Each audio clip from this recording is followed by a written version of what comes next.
There was a time when the most reliable sight on an American highway wasn't the golden arches. It was a bright orange roof, a turquoise cupola, and a sign that simply read, Howard Johnson's. For millions of families, that roof meant fried clams, 28 flavors of ice cream, and a clean bed waiting just off the exit. Today, most people under 40 have never even walked through those doors. Not only was Howard Johnson's once the largest restaurant chain in the United States, at its peak in the early 1970s, it commanded more than 1,000 restaurants and over 500 motor lodges. It was an empire stretched along the interstates and turnpikes. From New England to Florida, from the Ohio Turnpike to the New Jersey and Pennsylvania turnpikes. If America was on the move, Howard Johnson's was already there, deciding what that trip would taste like and where that family would finally sleep. This wasn't just another chain serving coffee and pie. Howard Johnson signed long-term, often exclusive, contracts to run service plazas on the busiest toll roads in the country, turning guaranteed highway traffic into guaranteed money. Its orange roofs became navigation tools before GPS, landmarks parents pointed to from the front seat, promises that the next bathroom, the next meal, the next bit of quiet life were under control. For a while, it held the power to standardize the American road trip itself.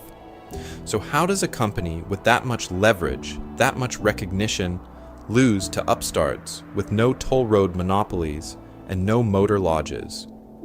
How does an orange roof giant with a menu engineered for consistency decades before fast casual get outplayed by a clown and a king? It's an example of what happens when a dominant brand mistakes traffic for loyalty and comfort for safety. Because the fall of Howard Johnson's is not just a financial chart drifting downward. It's a story of complacency settling in at the top, of boardroom battles over franchise rights and real estate, of financial engineers who saw more value in breaking the empire apart than in feeding hungry travelers. At times inspiring and at times chilling, the company's life moves from a single ice cream stand in Quincy, Massachusetts, to a highway colossus, and then into a slow, almost clinical dismantling of an American institution. From the outside, the decline looked gradual, menus that didn't change, dining rooms that felt stuck in another decade, competitors racing ahead with drive-thrus, while Hojos waited for the old ways to come back. Inside, the story was far more ruthless, with hostile takeovers, asset stripping, and a focus on short-term wealth that hollowed out the brand long before the last restaurant closed in 2017. So let me take you back to the beginning, before the orange roofs dotted the interstates, before private equity circled the boardroom. To understand how America's biggest restaurant chain disappeared piece by piece, the journey has to start with one man, one ice cream recipe, and a very simple idea of what a family on the road really wanted. There was a time when one man with a rented counter and a borrowed recipe could bend an entire country's habits around his idea of dinner. Howard Johnson did that. Then, just a few decades later, another set of men would look at the same empire and see something else entirely. Not a family brand, not a promise on the highway, just real estate, contracts, and cash flows to be carved up. His story is one of ambition and control, at times inspiring and at times chilling. A young soda fountain operator in Quincy, Massachusetts, obsessed over butterfat content and flavor consistency until people lined up down the block. That same obsession would later harden into a system so rigid that when the world started moving faster, Howard Johnson's could not turn quickly enough. It's an example of what happens when the habits that build greatness become the chains that hold it in place. Because this is not only the story of one brand's rise and fall, it's a story about what happens when a company built on predictability collides with an era built on speed. For decades, control was the superpower. Centralized kitchens, standardized recipes, tightly managed franchises, exclusive toll road contracts that made those orange roofs almost unavoidable. Then the 1960s and 70s arrived with drive-thrus, price wars, and Wall Street money. The rules changed. Howard Johnson's did not. So the question hanging over this entire story is simple and brutal. What happens when a slow, careful, family-oriented chain meets a world that rewards whoever can serve, cheaper, faster, and financed with more leverage? McDonald's perfected the assembly line burger. Burger King pushed aggressive promotions. Later, private equity firms learned to treat restaurant chains as financial instruments first and cultural institutions second. Howard Johnson's found itself trapped between all three forces, still serving the same clam strips to travelers who were no longer stopping. This matters now because the giants that replaced it are standing on the same fault lines. McDonald's fights delivery apps and labor costs. Starbucks experiments with new formats and automation. Chipotle tries to grow without losing the aura of freshness. All of them live in the shadow of a lesson Howard Johnson's paid for in full. Dominance is not insurance. The bigger the brand, the more tempting the asset base becomes to investors who care more about quarterly earnings than whether a family on the road feels welcome. In this video, the journey will run the full length of that arc. The early sections will build how a single ice cream stand in Quincy became more than 1,000 restaurants and hundreds of motor lodges, how those orange roofs came to define American road trips. The middle chapters will slow down at the turning points. The missed fast food revolution, the franchise wars, the fuel crises, the hostile buyouts. Finally, the last part will walk into the nearly empty dining rooms, the last lonely Hojo in Lake George, New York, and the locked doors of 2017, and ask what today's CEOs see when they drive past where those roofs used to be. Because to understand how America's biggest restaurant chain disappeared, the story has to show not just how it grew, but how it stood still while the road beneath it was already moving. So let me take you back to a place where nothing looked like an empire. No orange roofs, no highway contracts, just a tired corner drugstore in Quincy, Massachusetts, with a soda fountain no one was excited to visit. There was a time when that little shop on Beale Street was exactly the kind of business history forgets.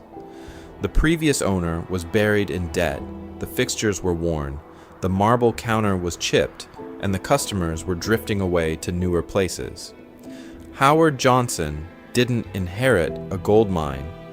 He bought a problem, paying more than he should have for a drugstore that made almost no money, in a town where 1,000 other counters sold the same watery sodas and thin ice cream. To understand why he gambled anyway, the story has to back up to his life before the fountain. Howard had grown up around modest means, then spent his early adulthood walking door to door as a cigar salesman. Mile after mile, house after house, he learned how hard a dollar really was, how to read a face in 3 seconds, how to take a slammed door and knock on the next one without flinching. He memorized margins the way other men memorized ball scores, quietly tracking which brands moved, which didn't, and how a single cent on each sale could mean poverty or survival. That grind taught him something else. In small-scale commerce, mediocrity was death. If a cigar tasted like every other cigar, the only way to win was to cut price until no one made any real profit. The same logic hung over that Quincy soda fountain in the early 1920s, in a world still shaking off the shock of World War I. Prices had swung wildly, wages were uncertain, and families watched every nickel.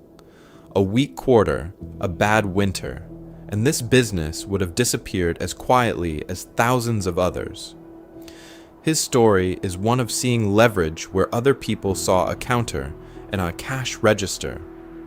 Standing behind that fountain, Howard reached his first real insight. If the shop kept serving the same watery syrups and icy bland ice cream, it would die. But if he could offer something unmistakably better, something people would cross town for, this generic corner could turn into a destination. Richer ice cream, more flavors than anyone nearby, not 2 or 3, but dozens. So he began to experiment. More cream, higher butterfat, better vanilla, recipes tested and retested until the scoops were dense and heavy in the dish. He didn't just want good, he wanted the exact same scoop every time, from the first customer of the day to the last. That quiet obsession with standardizing quality and experience, born in a failing shop on a modest street, would finally become the operating system for hundreds of restaurants. And it's an example of what happens when a strength turns very slowly into a trap. Because the same insistence on sameness that pulled Quincy through the 1920s would one day collide with a faster, louder America.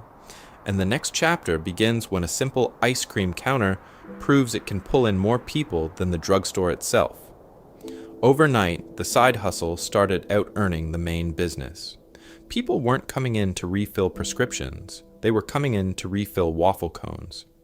That quiet little counter in Quincy was sending a loud message. If the ice cream was this good, the rest of the operation had to change. So Howard made a decision most owners in his position would have called insane. He threw out his ice cream formula. Higher butter fat, richer cream, more expensive flavorings, real vanilla, real fruit, real chocolate. Costs went up, margins went down. But he wasn't chasing pennies anymore. He was chasing something rarer in the middle of the Depression, a taste that people would remember all week and argue about at the dinner table.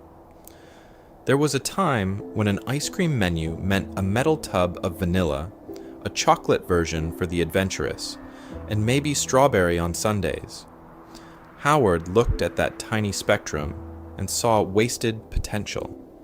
If 3 flavors could bring in a crowd, what would 28 do?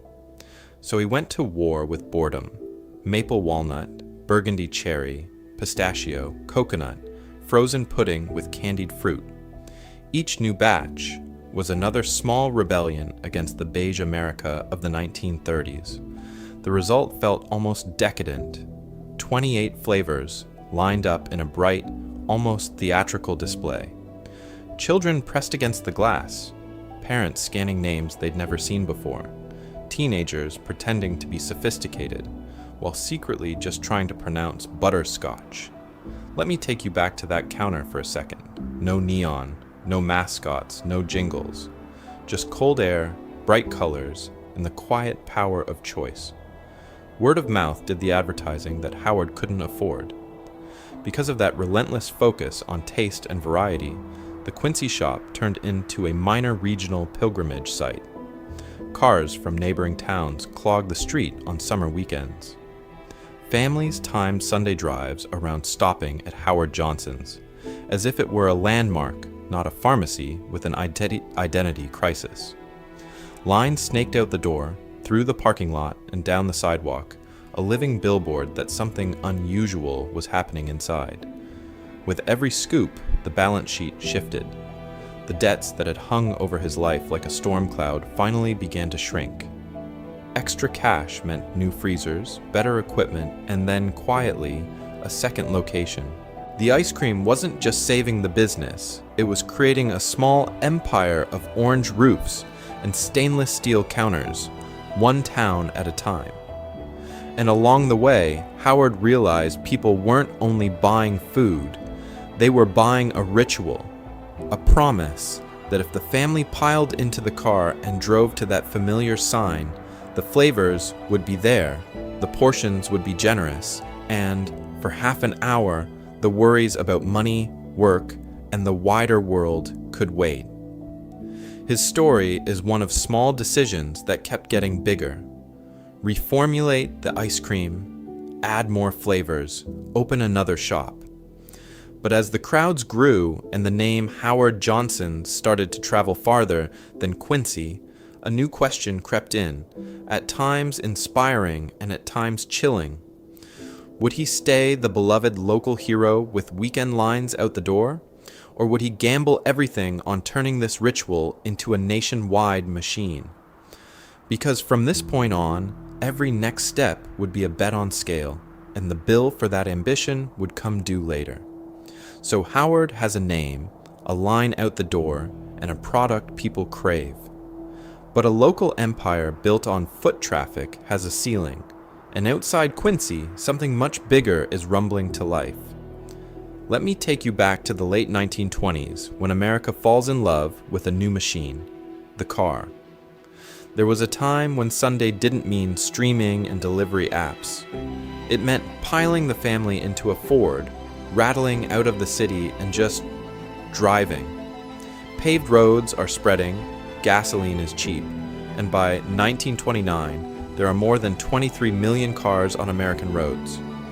Weekend drives become a ritual, a small rebellion against cramped apartments and factory shifts, paid for with a few gallons of fuel and a couple of dollars in spending money. Howard watches this quietly. His life is still anchored to street corners and city blocks, but outside, a new kind of customer is appearing. Not the neighborhood regular, but the traveler. Tired, hungry, and in unfamiliar territory, this traveler wants one thing above all else: predictability. The same ice cream, the same coffee, the same prices, no matter where the road leads. So Howard does something that looks small and ends up changing everything. He begins to move away from dense urban corners and starts opening stands along busy routes leading out of Boston and through New England, near beaches, trolley lines, and eventually along early highways. Not only is he selling ice cream, he is selling a promise that the road doesn't have to be risky. To keep that promise, he experiments. Hot dogs on toasted rolls, simple sandwiches, strong coffee poured fast. The menu is humble but deliberate, designed so a short order cook can reproduce it the same way, again and again. His story is one of repetition as strategy. If a family liked the hot dog and the chocolate ice cream in Quincy, they should be able to stop 50 miles away and relive the same small victory.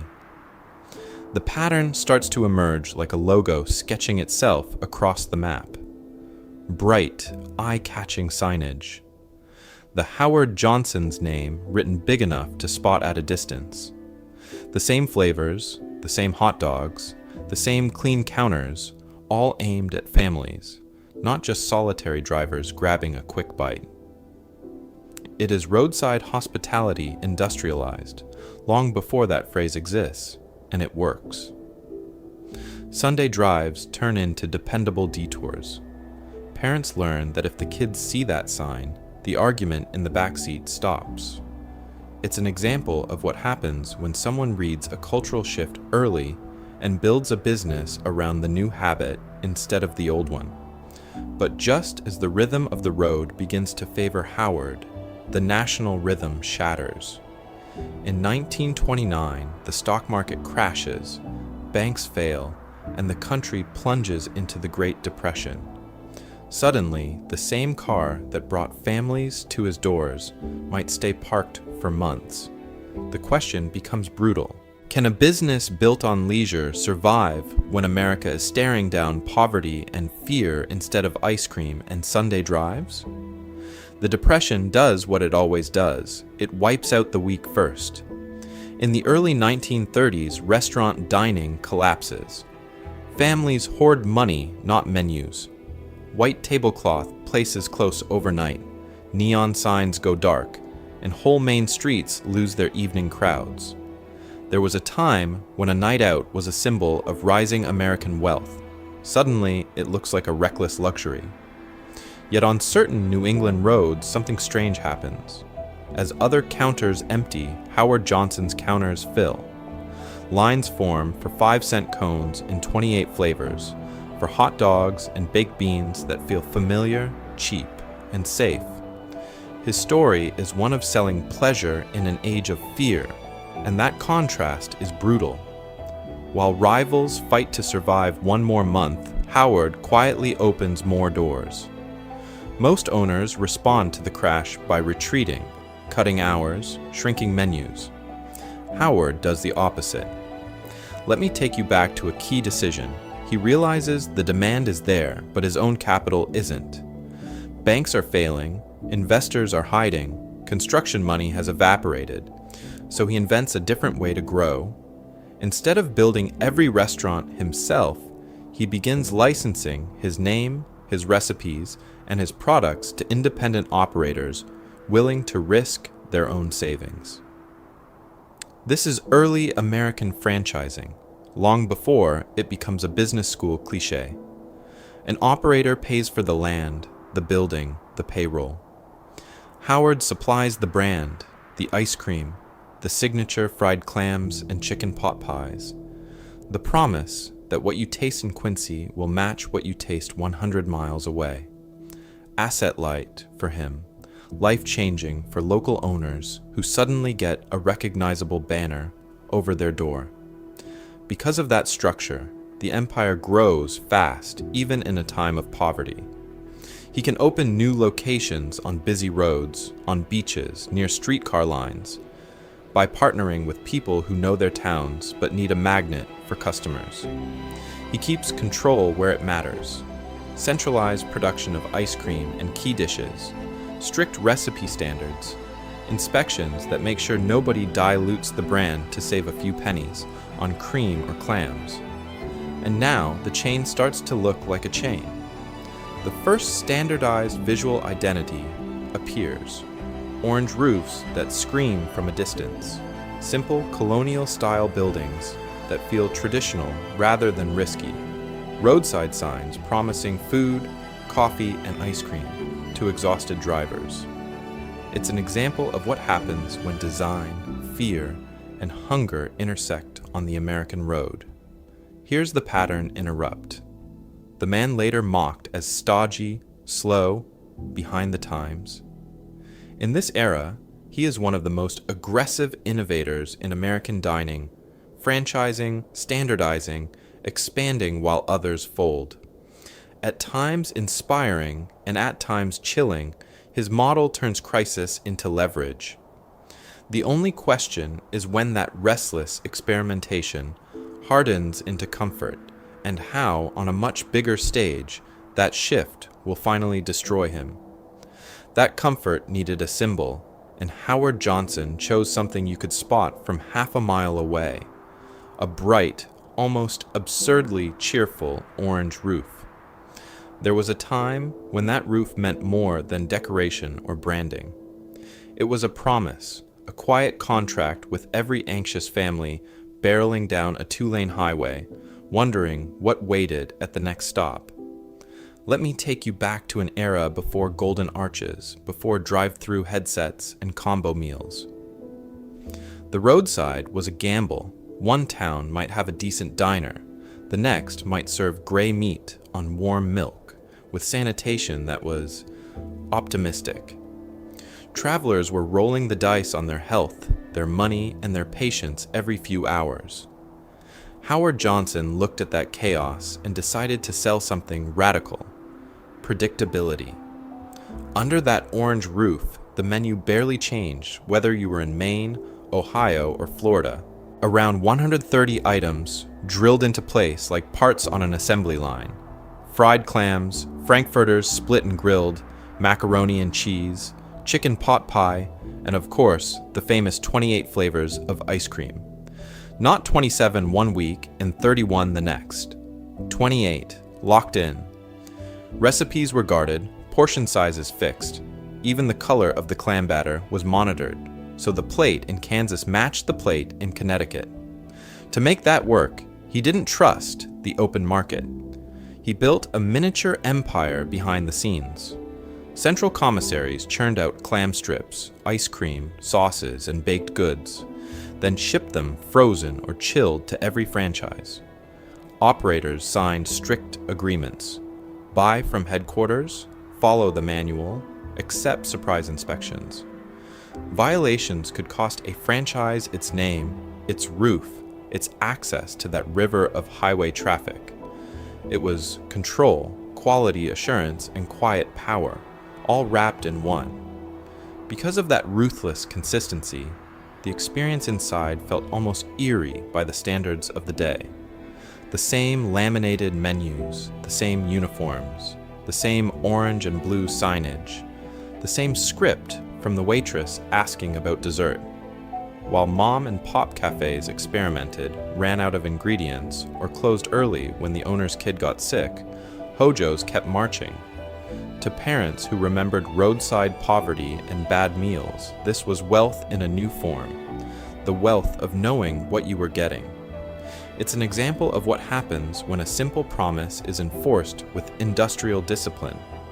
Howard Johnson's didn't just standardize a burger, it standardized an entire road trip. Yet buried in that triumph was a quiet flaw.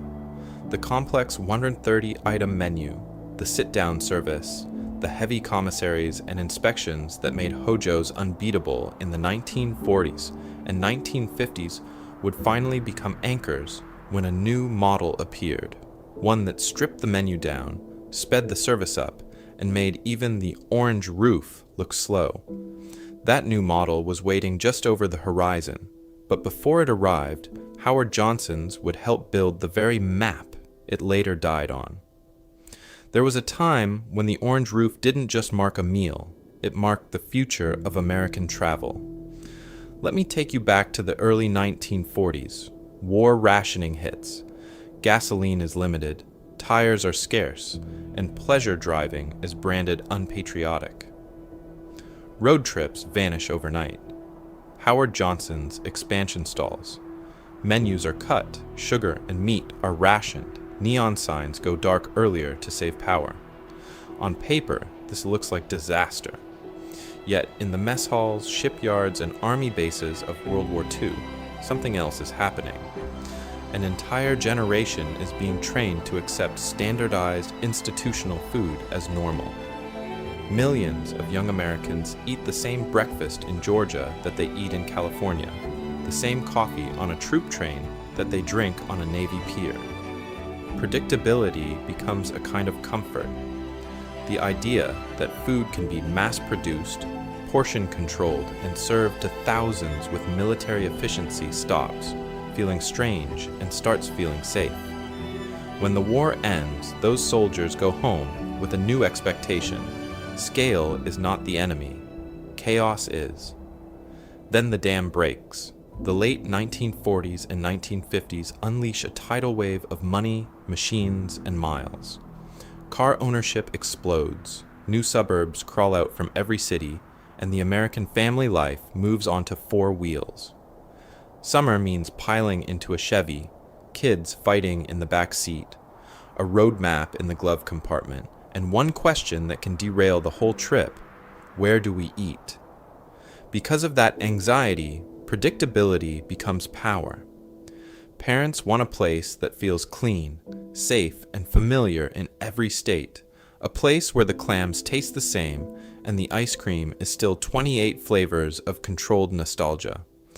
Howard Johnson's, with its disciplined commissaries and rigid inspections, suddenly looks less like a quirky regional chain and more like a national solution. At the same time, state planners are drawing something new across the landscape: toll roads and turnpikes.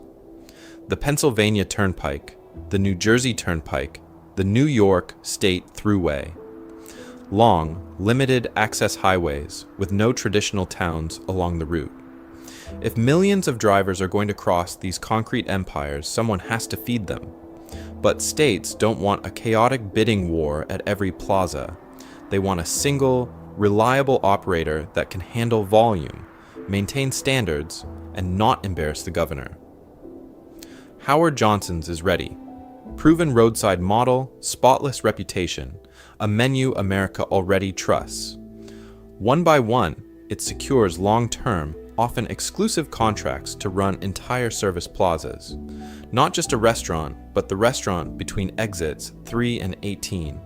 the default choice for anyone hungry and low on gas. Money pours in from captive customers who have no other option within 20 fenced-off miles. His story is one of contracts as much as cuisine. Those deals help build an empire of orange roofs stretching along the most traveled roads on Earth. Yet hidden in the fine print is a quiet trap. The same agreements that guarantee a river of traffic also chain Howard Johnson's to aging plazas, rigid menus, and state oversight, just as a new generation of competitors learns a dangerous trick. Skip the toll road, build just off the exit, and steal the customer before they ever see that orange roof. What happens when the captive audience suddenly finds a way out? On the great toll roads of the mid-century, the captive audience did not just wander away. It drove straight into Howard Johnson's arms. There was a time when one company did not only dominate the open highway, it owned the food, the coffee, and the ice cream on some of the busiest roads in America. Let me take you back to the New Jersey Turnpike in the 1950s. This was not a random strip of asphalt. It was a state-run money machine, funneling millions of cars between New York and Philadelphia. The Turnpike Authority carved the road into service plazas and then signed long-term, often exclusive contracts that handed almost every food concession to Howard Johnson's. No bidding war every few years, no row of rival brands, just one orange-roofed landlord feeding nearly everyone who pulled off. The Pennsylvania Turnpike followed a similar script, a limited number of plazas, a single approved operator. Howard Johnson's agreed to build, staff, and run the restaurants, and in return the states offered something far more valuable than a subsidy: guaranteed traffic and near total protection from competition. It was a quiet public-private alliance that turned toll roads into a private dining empire paid for by toll payers and travelers. For families on vacation, the experience felt almost theatrical. Long, low buildings stretched along the parking lots, the orange roofs visible from the lanes, promising hot meals and 28 flavors of ice cream. Inside, the menu was the same, whether in New Jersey, Pennsylvania, or Ohio. Fried clams, grilled frankfurters, chicken pot pie, the same coffee poured into the same heavy mugs. Many plazas paired the restaurant with a gas station, and later with a Howard Johnson motor lodge, so a single stop could refuel the car, feed the children, and provide a clean bed. These were self-contained roadside villages, designed so travelers never needed to leave the company's orbit. Bankers loved it. Predictable traffic meant predictable sales. Predictable sales meant predictable cash flows that could be projected, securitized, and expanded against. Because the state handled the road and the cars kept coming, Howard Johnson's looked, on paper, almost risk-free. It was an example of what happens when public infrastructure locks in private revenue. Lenders see stability, investors see safety, and executives see an annuity disguised as a restaurant chain. But that safety carried an invisible cost. With minimal competition inside the plaza, there was less pressure to shave seconds off service times, cut prices, or reinvent the decor. The food did not have to be the fastest. It just had to be there. The dining rooms did not have to feel modern. They just had to seat the bus tours. His story is one of early innovation slowly hardening into ritual, at times inspiring and at times chilling in how comfort turned to complacency. Jump forward a few decades and walk into those same plazas. The orange roofs are gone. In their place, McDonald's, Burger King, Starbucks. A small crowd of brands elbowing for attention. The captive audience is still there, but the monopoly is not. And somewhere along the way, Howard Johnson's name quietly vanished from the signs. The question is, how did the most protected chain on the highway lose the very roads that once guaranteed its power. There was a time when the American highway wasn't just a way to get somewhere, it was the vacation itself. In the 1950s and 60s, as car ownership exploded and paid vacations crept into middle-class life, millions of families packed station wagons, loaded the kids, and went chasing the horizon. But freedom on four wheels came with a problem. The open road was romantic. The lodging was not. Independent motels could be filthy or fine, safe or terrifying, all on the same exit. Parents wanted something else: predictability, clean sheets, hot food. No surprises when the car doors opened and the children tumbled out. Howard Johnson saw the gap. The restaurants already dotted the highways, glowing orange like beacons of safety. The next move was obvious. If families trusted the brand with dinner, why not trust it with the night? So in the mid-1950s, the company pushed into a new line of business that would quietly change American travel: the motor lodge. These weren't grand city hotels, they were low-rise, standardized motels, usually 1 or 2 stories, spread around a parking lot where every room was a few steps from the family car. Often, the motor lodge sat right next to a Howard Johnson's restaurant, sharing the same colors, the same fonts, the same promise that nothing would be shocking once you walked in the door. Let me take you back to that experience. A family pulls off the interstate after 10 hours on the road. The kids see the orange roof, the parents see the motor lodge sign, and the decision is made before anyone even checks a rate card. You park once, you check into a room that looks like the last one you stayed in 2 states ago. You eat fried clams and ice cream in the restaurant next door. In the morning, you get coffee, settle the bill, and roll back onto the highway. One brand, one stop. The whole small universe of road life needs handled. That was the power of the model. It wasn't just selling food or beds, it was selling relief from uncertainty. Because of that promise, Howard Johnson's could charge a little more, command loyalty, and train entire generations of children to treat the orange roof as a kind of traveling home base. His story is one of turning repetition into trust, and trust into an empire stretched along thousands of miles of asphalt. By the early 1970s, the scale was staggering. More than 1,000 restaurants, over 500 motor lodges. Not only was it America's biggest restaurant chain, it was a full roadside system. Eat, sleep, refuel, repeat, all under the same name. It's an example of what happens when a company controls the whole journey, not just one moment in it. But that tight integration, at times inspiring and at times chilling in its efficiency, hid a quiet vulnerability. The very synergy that made Howard Johnson so dominant would, in the next act of this story, be carved up in boardrooms and corporate deals, pulling the motor lodges away from the restaurants and weakening the chain at the exact moment it needed unity most. That quiet vulnerability was hidden well behind neon signs and steaming coffee pots, because there was a time when Howard Johnson's didn't feel vulnerable at all. It felt inevitable. It felt like part of the highway itself. Let me take you back to a July afternoon in the mid-1960s. The car door opens, and the first thing that hits is the smell. Fresh coffee, always a little burnt around the edges, mixing with hot oil from the fryers and that strangely sweet aroma of clam strips and frozen pies. The parking lot hums with engines ticking cool, kids stretching their legs, parents fishing for quarters. And there, like a beacon, is the orange roof against a turquoise sky. Inside, it's bright and controlled.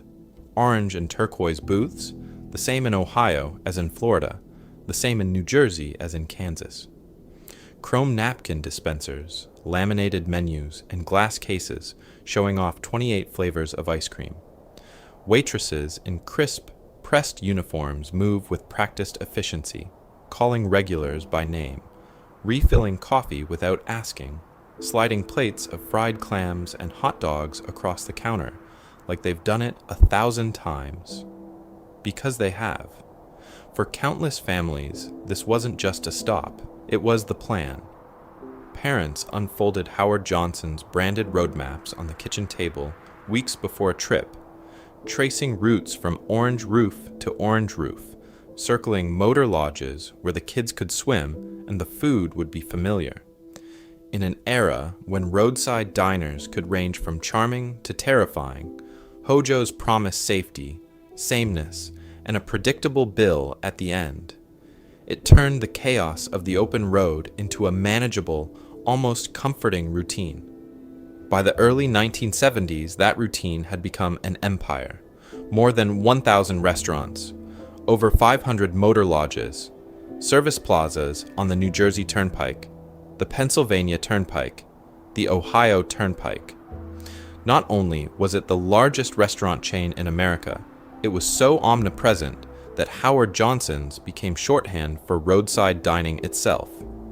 Need a bathroom, a meal, a bed, a break from the kids fighting in the back seat? Find the orange roof. Because of that scale, the brand seeped into culture. Hojo's signs flickered in the background of movies. Its booths hosted tense conversations in TV dramas. Its motor lodges showed up in novels as the default setting for affairs, business trips, and families in transit. It wasn't glamorous, but it was everywhere, which is its own kind of power. When a chain becomes scenery, it also becomes part of the national psyche. His story is one of relentless expansion and control. Howard Johnson had turned an ice cream stand into a highway giant. It's an example of what happens when uniformity, trust, and mid-century optimism line up perfectly with the way a country travels. The wealth flowed, the signs multiplied, the menus stayed comfortingly long. However, at the very moment the orange roof seemed unshakable, something small began to appear near those same exits. No waitresses, no 130-item menu. Just a walk-up counter, paper wrappers, and a strange new symbol rising over the asphalt. Not an orange roof at all, but a pair of golden arches. There was a time when those arches looked small, almost polite, next to the big orange roofs. A single McDonald's by an exit ramp felt like an experiment, not a threat to an empire that owned the toll road itself. But the model behind those arches was something new. McDonald's, Burger King, Wendy's, and their early rivals weren't trying to be miniature Howard Johnsons. They stripped the restaurant down to its bones. A tiny menu, no waitresses, no tablecloths, no 130-item binder of choices. Burgers, fries, shakes, counter service only. Money on the barrel, food in your hand, gone in 10 minutes. It was restaurant life redesigned for speed and price, not ritual and comfort. At the exact moment this model appeared, the highways themselves were changing. The early toll roads that Howard Johnson's had locked up with exclusive plaza contracts were joined by a growing web of federally funded interstates. These new roads didn't funnel drivers into one state-approved dining room. They spat them out at exits lined with independent businesses, gas stations, motels, and crucially, those fast food boxes with glowing signs visible from half a mile away. Because of that design, the monopoly at the service plaza suddenly met a swarm of competitors just off the ramp. Drivers no longer had to accept whatever the plaza offered. They could glide one more minute down the road, hit a McDonald's, grab 2 cheeseburgers for less than a single Hojo entree, and be back at highway speed before the coffee would have even arrived at a sit-down table. The contrast in experience was brutal. A Howard Johnson stop meant parking, waiting to be seated, scanning a menu that read like a short novel, ordering fried clams or a turkey plate, eating, asking for the check, paying, walking back out. It could be an hour. A McDonald's stop meant walking straight to a counter, ordering in 30 seconds, watching an assembly line of teenagers move in perfect, ruthless efficiency, and leaving with everything in a paper bag. No check at the end, no lingering, just motion. To parents raised on the full-service ritual, the old way still felt like real dinner. But younger travelers, truckers on tight schedules, and families counting every dollar of gas and motel money began to see time itself as the scarce resource. For them, the arches promised something powerful: predictability, low prices, and the feeling that the road trip didn't have to stop every time anyone was hungry. And here is the uncomfortable question. What happens if the orange roofs had answered in kind? Imagine a world where, in 1965, a Hojo Express appears at those same exits. 10 core items, counter service, the famous ice cream in cones to go, all wrapped in the brand families already trusted. It's an example of what happens when an empire is so confident in one winning formula that it cannot imagine splitting its own identity before someone else does it for them. Because once travelers got used to eating at 60 miles an hour, slowing down for dinner would never feel the same again. There was a time when pulling off at a Howard Johnson's meant pressing pause on the highway, not just grabbing fuel for the car, but staging a full production for the family. While McDonald's was perfecting the 60-second burger, Hojo's was running what was essentially a small hotel kitchen at every exit. On paper, it looked impressive. Around 130 menu items, full grills, broilers, fryers, ovens, breakfast, lunch, dinner, dessert, fried clams, pot roast, frankfurters, 28 flavors of ice cream plus regional dishes to keep locals happy. That meant larger kitchens, more equipment, and more employees just to keep the line moving. A stop at McDonald's might take 10 minutes. A Hojo's meal could easily stretch to 45. In an era when families treated the road trip like a mini vacation, that felt luxurious. In an era of rush hour drive-thrus, it felt like a liability. The complexity had a price. Every extra item needed prep, storage, and training. More cooks on the line, more servers on the floor, more dishwashers in the back. When a table lingered, the next family waited. Slower table turns meant fewer checks per hour. And with a broad menu, forecasting demand was a guessing game. Over prep the chowder or the chicken and it went into the trash. Under prep and guests waited longer, tying up even more seats. Those costs were manageable when Howard Johnson's held near monopoly control over turnpike plazas. Once Burger King and Wendy's started popping up at the next exit, every wasted minute and every wasted plate hit the bottom line like a hammer. Fast food chains were building the opposite empire. They stripped their menus down to what could be portioned, frozen, and cooked in seconds. Preformed patties, standardized buns, fries cut to the same length, all moving through assembly line kitchens where every step and every reach was measured. McDonald's redesigned layouts so a worker could turn, grab, and wrap without taking an extra step. Training became plug and play. A teenager could learn the whole system in a weekend.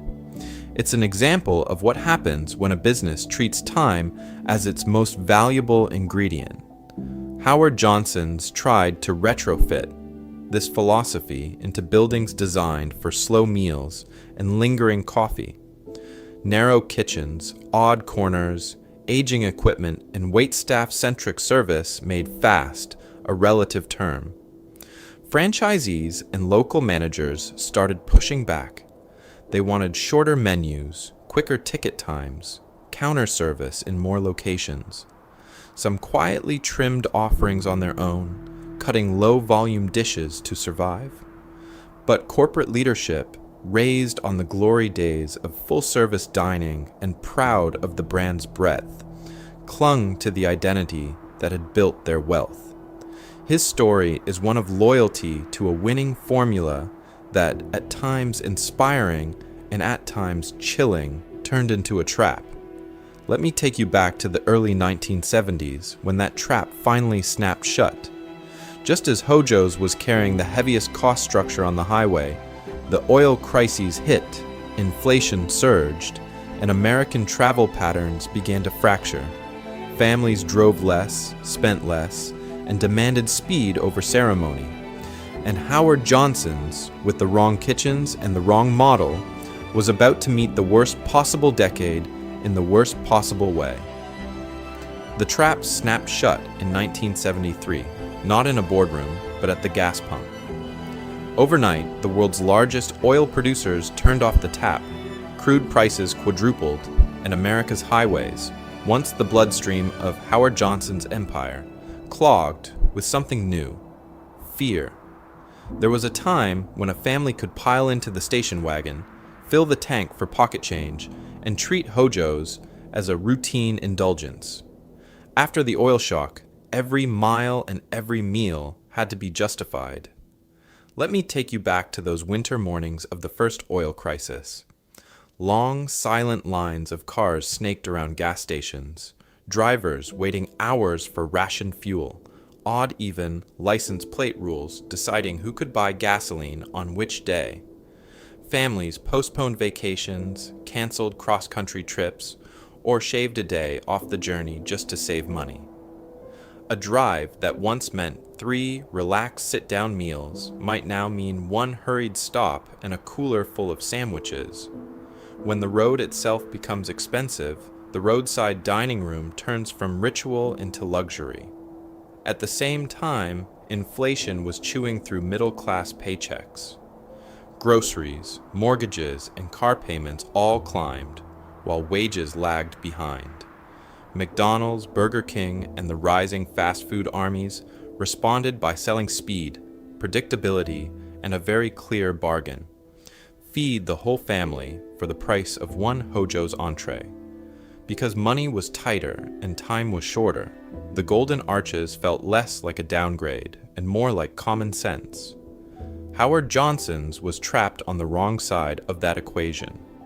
Those big orange-roofed buildings, the full kitchens, the waitstaff, the 130-item menu that once screamed abundance, all of it meant higher overhead, more square footage to heat when energy prices spiked, more employees to schedule when business softened, more ingredients to buy as food costs surged. Cutting prices enough to match fast food would have meant slicing straight into the chain's remaining wealth. Cut too little, and families defected. Cut too deep, and margins evaporated. The motor lodges faced their own reckoning. Business travel patterns shifted as airlines expanded routes, and discount fares made flying less of a luxury and more of a default. New motel brands like Holiday Inn promised bright, standardized rooms and reliable amenities, while Motel 6 undercut everyone with ruthless simplicity and low prices. Howard Johnson's lodges, once symbols of modern comfort, began to look tired beside these sharper, leaner rivals. The same cost-heavy model that burdened the restaurants weighed down the beds upstairs.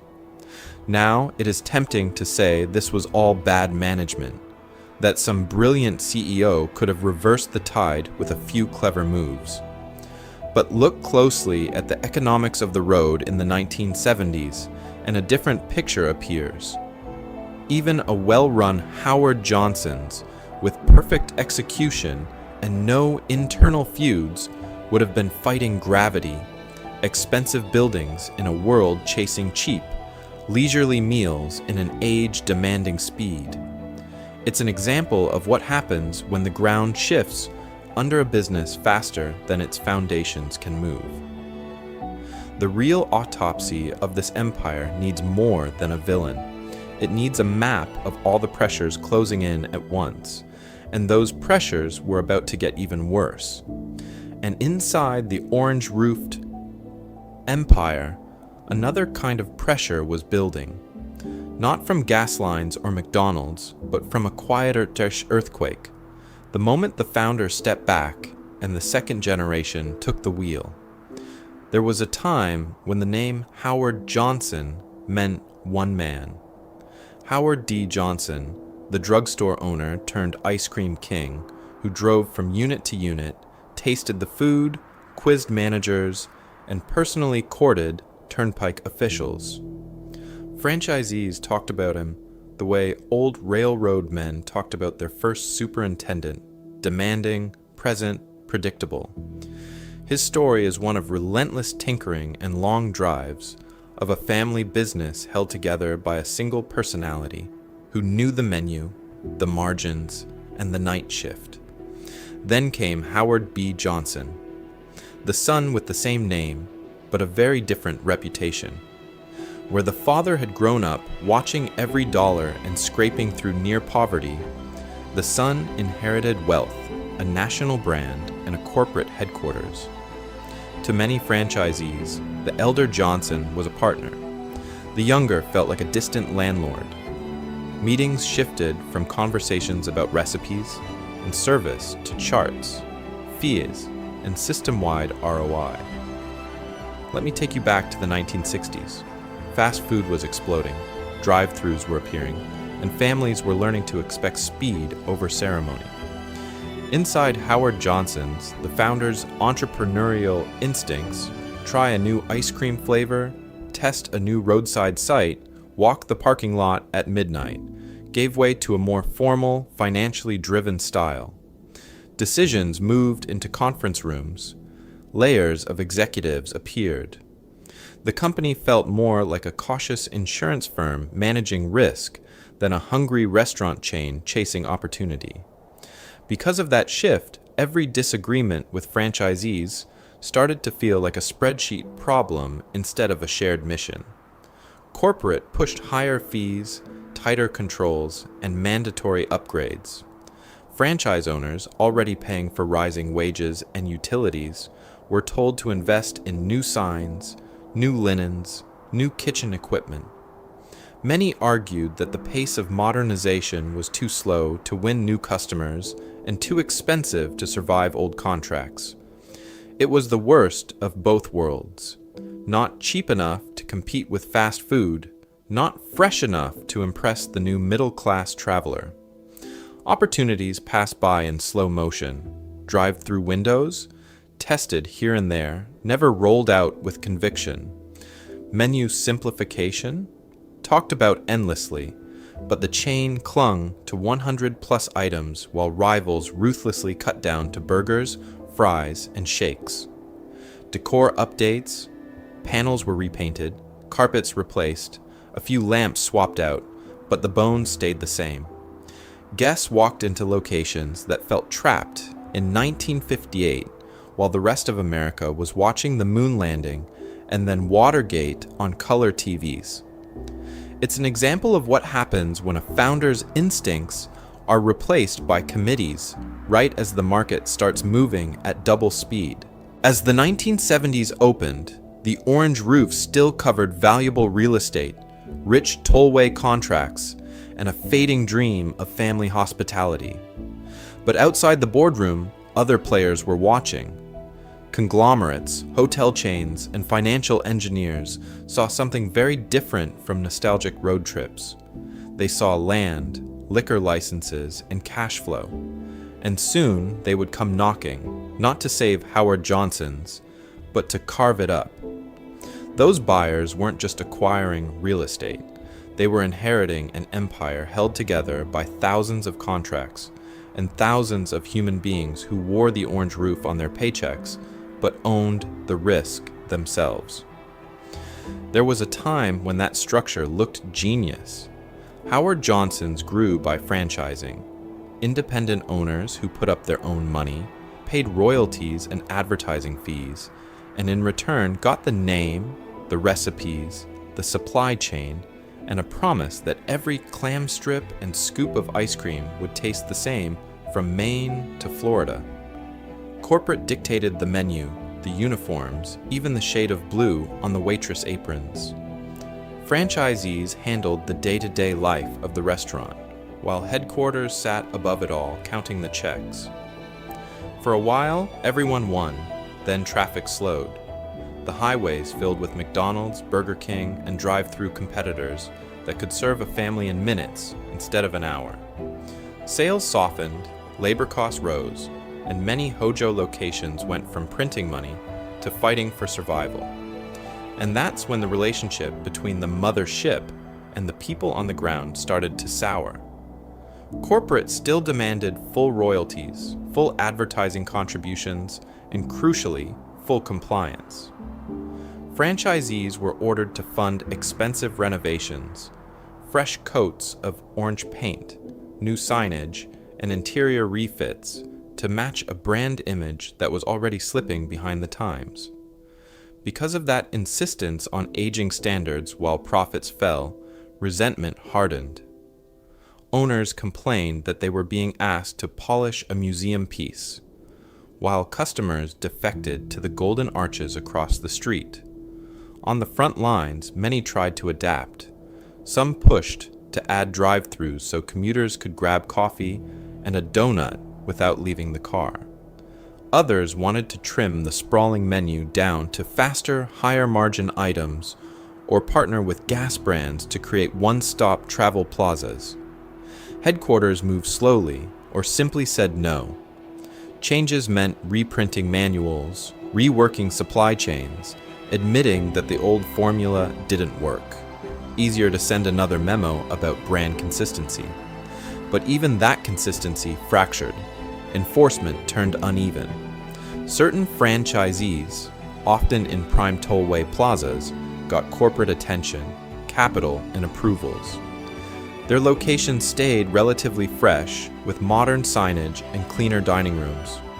Others, stranded on declining routes or in small towns, were left to fend for themselves. They delayed remodels, skipped maintenance, cut corners. The result was a patchwork. One Howard Johnson's might still feel like a respectable family stop. The next looked tired, faded, and half empty. Customers didn't parse franchise agreements. They just saw a name they used to trust and wonder what went wrong. Now let me take you back to that McDonald's down the road. Not only did McDonald's rewrite the rules of fast food, it enforced them with almost militaristic discipline. Tight menus, strict service times, relentless inspections. At times inspiring and at times chilling, that control protected the brand. Howard Johnson's tried to control everything, and yet controlled too little. It's an example of what happens when a chain is rigid, where it should bend, and absent where it should lead. Did Hojo's lose because it was too controlling, or not controlling enough? Control was the whole idea. One brand, one roof, one promise along the open road. But in 1979, the people running Howard Johnson's made a move that would quietly blow that integrated empire apart. Let me take you back to that year. The chain was still huge. Hundreds of orange-roofed restaurants, more than 500 motor lodges, a name every traveling family recognized. Yet growth had stalled. Fast food was stealing the younger crowd, and Wall Street wanted focus. So the board agreed to a dramatic surgery. Marriott, already a rising hospitality powerhouse, would buy the Howard Johnson's hotel and motor lodge business. The restaurants would stay behind in a separate company. On paper, it sounded clean. In reality, it cut the highway model right down the middle. There was a time when the logic felt irresistible. Analysts argued the lodging side was worth more in the hands of a specialist that understood occupancy rates, convention bookings, and loyalty programs. The parent company, they said, could finally concentrate on restaurants, modernize menus, speed up service, fight McDonald's on its own turf, unlock the hidden value, sharpen the mission, let each half chase its own version of wealth. It's an example of what happens when financial theory meets a brand that had been built as a single, lived experience. For travelers, the impact showed up slowly, then all at once. A road trip used to mean spotting that orange roof on the horizon and knowing dinner, dessert, and a clean bed were all waiting under the same name. After the sale, properties began to rebrand as Marriott or different flags, standards shifted, and the once seamless ritual fractured. You might still eat at a Howard Johnson's restaurant, but sleep at a competing hotel next door, or check into a former Hojo motor lodge that no longer had the famous fried clams or 28 flavors downstairs. The story of a simple stop had become a negotiation. Strategically, the split was even more ruthless. The restaurants lost their built-in pipeline of overnight guests, the steady flow of families who arrived hungry, ate big, and came back for breakfast. The lodges, now under Marriott's wing, lost the emotional pull of those nostalgic dining rooms and the childhood memories they carried. Money and power were being optimized on spreadsheets, while the quiet glue that held the brand together was peeled away. The sale brought in a welcome burst of cash, and for a brief moment, the market cheered. But something else shifted that day. To Wall Street, Howard Johnson's no longer looked like a unified roadside institution. It looked like a collection of tradable parts. The empire was now clearly divisible, saleable, and expendable. And the sharks circling the company? They were just getting started. From that moment, Howard Johnson stopped looking like a company and started looking like a spreadsheet. The late 1970s and 1980s were arriving, and with them came a new kind of empire, not of orange roofs and fried clams, but of leveraged buyouts, junk bonds, and men in tailored suits hunting for undervalued assets. There was a time when the most ruthless competitors were other restaurant chains. Now, the real predators were on Wall Street. Let me take you back to that era. Conglomerates were snapping up brands they barely understood, slicing, merging, and flipping them in search of quick gains. Private equity pioneers were discovering that a tired company with solid real estate could be worth more dead than alive. And sitting right there along the busiest roads in America was Howard Johnson's. Hundreds of properties, long-term highway contracts, and a name every traveling family recognized. To these new financial players, that name wasn't a promise of hospitality, it was collateral. The prime New Jersey Turnpike plazas, the Pennsylvania Turnpike service areas, the motor lodges, hugging off-ramps from Maine to Florida, all looked like a bargain. Not because investors wanted to eat there, but because they could borrow against the land, raise debt on the brand, and then extract money faster than the grilled hot dogs could leave the kitchen. This is where the mindset quietly flipped. For decades, success at Howard Johnson's meant full dining rooms, kids begging for ice cream, and franchisees proud to host America's host. Now, success was measured in quarterly earnings, EBITDA margins, and how aggressively costs could be cut before the next refinancing. Guest satisfaction surveys mattered less than interest coverage ratios. Innovation became a line item that could be trimmed. The early signs of underinvestment were small, almost invisible to outsiders. Renovations that used to happen every few years were postponed, then postponed again. Orange roofs faded to a dull sunburned peach. Managers were told to swap higher quality ingredients for cheaper suppliers to stretch the batter, to water down the experience. Training programs that once taught a unified culture turned into photocopied manuals and rushed orientations because training, on a spreadsheet, looked like pure expense. Now pause for a second. Imagine the chain you visit most today, the place that anchors your late-night cravings or your family road trips. Picture it run not by operators obsessed with the menu, but by owners obsessed only with next quarter's cash. Corners shaved on food, on cleaning, on wages, on maintenance. How long before the dining rooms feel tired, the service turns brittle, and the brand quietly rots from the inside out? Howard Johnson's became that cautionary tale in real time. At times inspiring and at times chilling, its story is one of how a beloved roadside institution can be transformed into a financial product, traded and leveraged until the guests become an afterthought. It's an example of what happens when the people holding the power care more about extracting wealth than building a life around the table. And the next wave of buyers would push that logic even further. So when Metro Media stepped in, it wasn't a rescue mission. It was a harvest.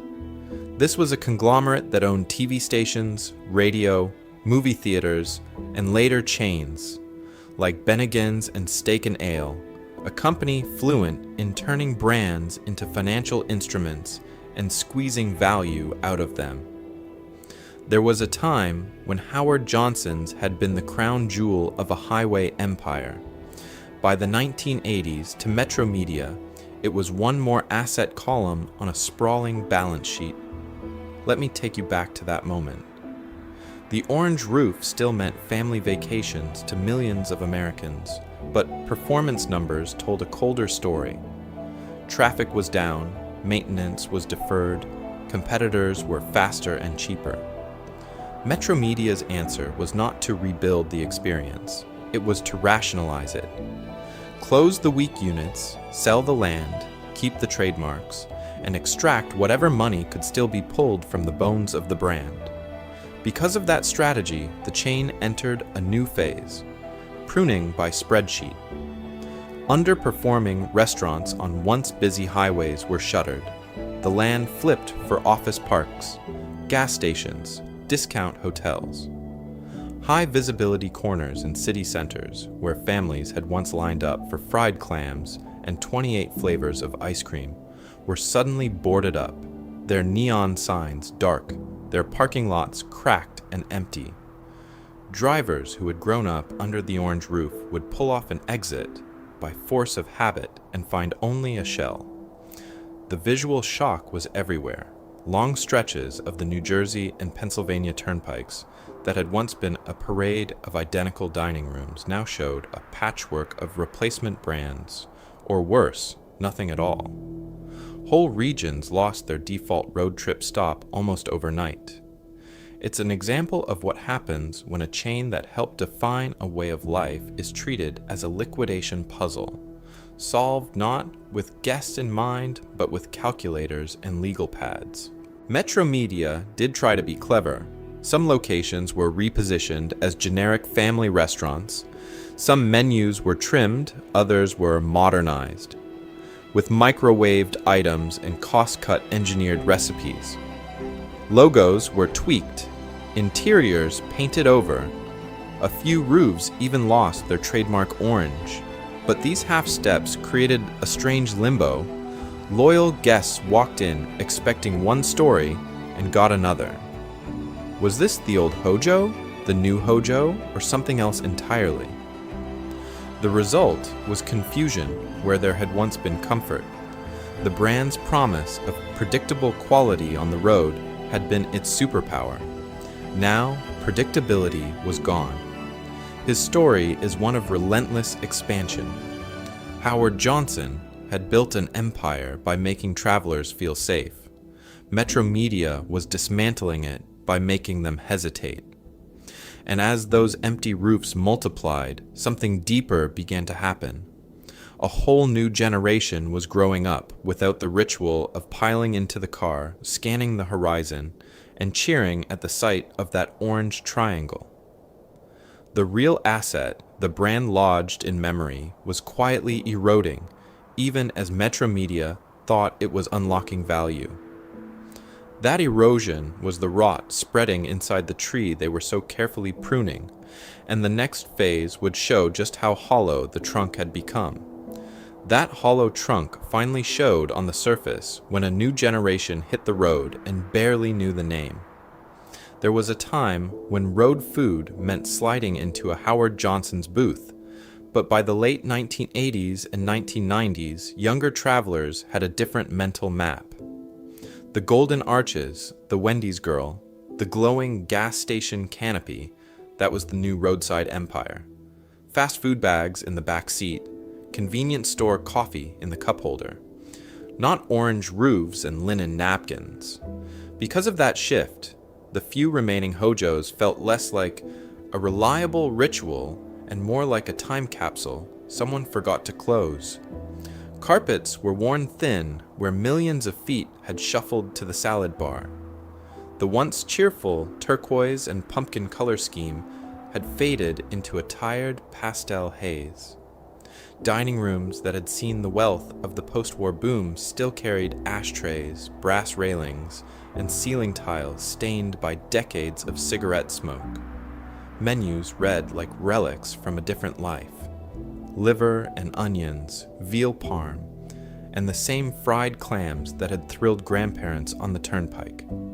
On paper, management knew this was a problem, so they tried to modernize, but only halfway. New logos appeared, smoother, more corporate, stripping away the little marching chef that families recognized. Some locations got pastel art, track lighting, maybe a salad with light dressing added to the menu. Others kept the old sign, the old plates, the old uniforms. The result was not a bold new concept. It was a chain that looked like it was arguing with itself. Because the updates were partial, inconsistent, and timid, they never answered the only question that mattered. What is this place now? It was no longer the only reliable stop on the highway. McDonald's, Wendy's, and gas plazas had colonized those exits. It was not the cheapest. Value menus and dollar coffees undercut the old sit-down check. It was not the fastest. Waiting for a server while the kids screamed for fries felt almost theatrical. The brand that once promised certainty on the road was stranded in the middle, with no clear promise at all. Let me take you back to other brands facing the same storm. Starbucks turned a sleepy coffeehouse idea into a global routine by doubling down on an identity. The third place between home and work. Domino's admitted its pizza was bad, rebuilt the recipe, then used that confession as marketing fuel. His story is one of ruthless self-critique and reinvention.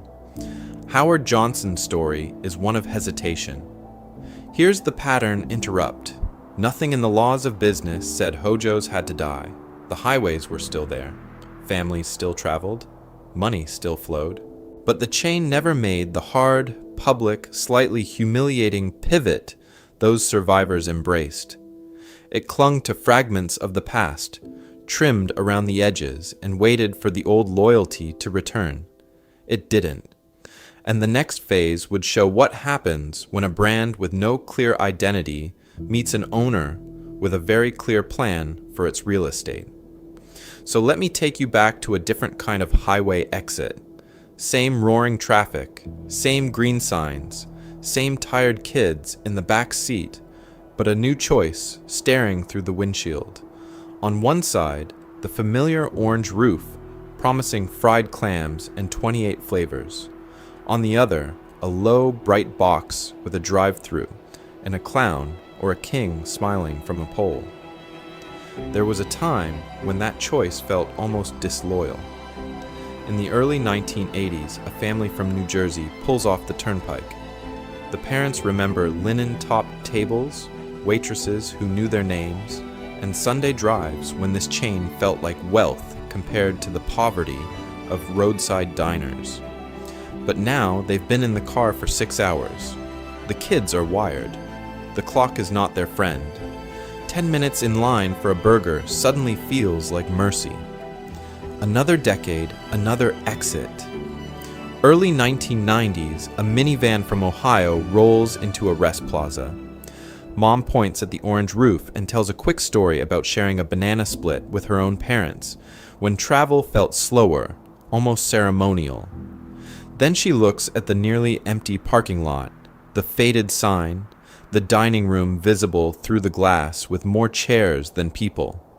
Across the way, the fast food lot is jammed, the doors swinging constantly, bags flying out to cars that never even cool down. Time had become the new currency. Parents who once sat through full courses and coffee refills now calculated in minutes, not memories. longer commutes, tighter vacations, more pressure to stretch money and miles. The leisurely meal that defined this empire of the highway began to feel like a luxury, and not the aspirational kind, just the impractical kind. Inside, the difference was subtle at first, then glaring. Service that used to feel brisk now felt slow next to a drive-through clock. Menus that once dazzled with 130 items now looked heavy, beige, and light on anything green.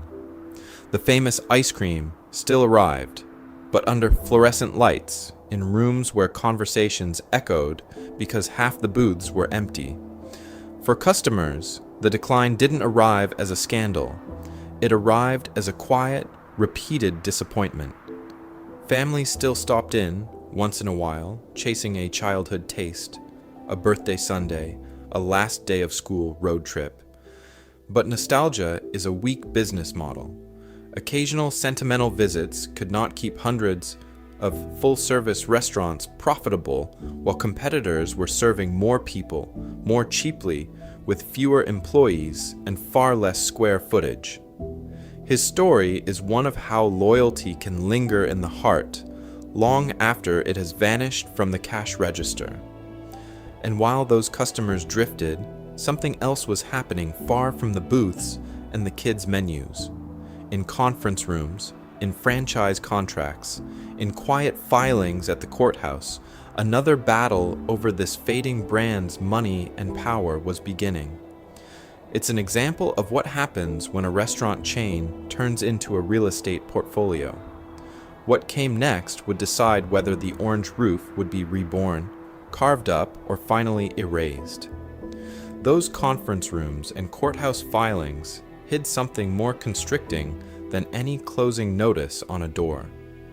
Howard Johnson's wasn't just a fading brand, it was a maze of contracts, covenants, and leases that quietly dictated what could live under that orange roof and what had to die with it. The empire had been built on paper, and now the paper was tightening around its throat. There was a time when those documents looked like pure power.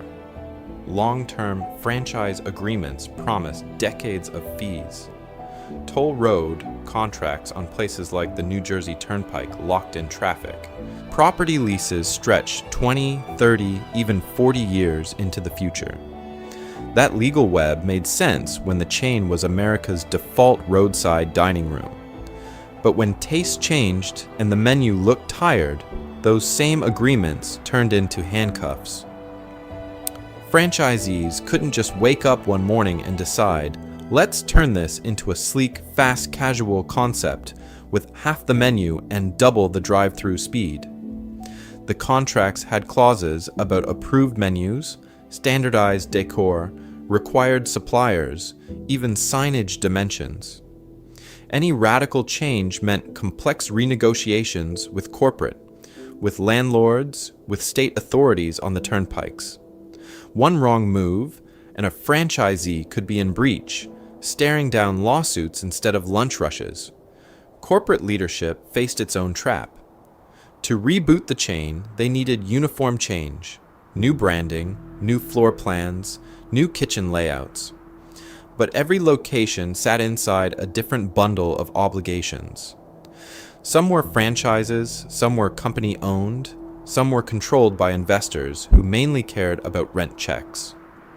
Trying to roll out a bold, fast-casual Hojo's reboot across that patchwork was like ordering an aircraft carrier to turn on a dime. The order might sound decisive. The physics said otherwise. Then there was the quiet math of land value. By the 1980s and 1990s, many Howard Johnson sites sat on prime highway interchanges and suburban corners that had appreciated far more than the brand's reputation. In some cases, the dirt under the restaurant was worth more than the restaurant's entire annual sales. For an owner, the choice became brutally clear: pour money into a risky remodel under an aging flag, or close, sell, and cash out.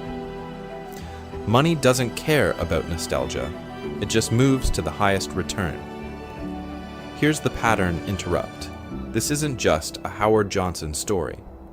Today, legacy chains across America are trapped by their own contracts, burdened with leases signed in boom years, franchise agreements written for a different era, and restrictive covenants that say what can never be served or built on a given patch of land.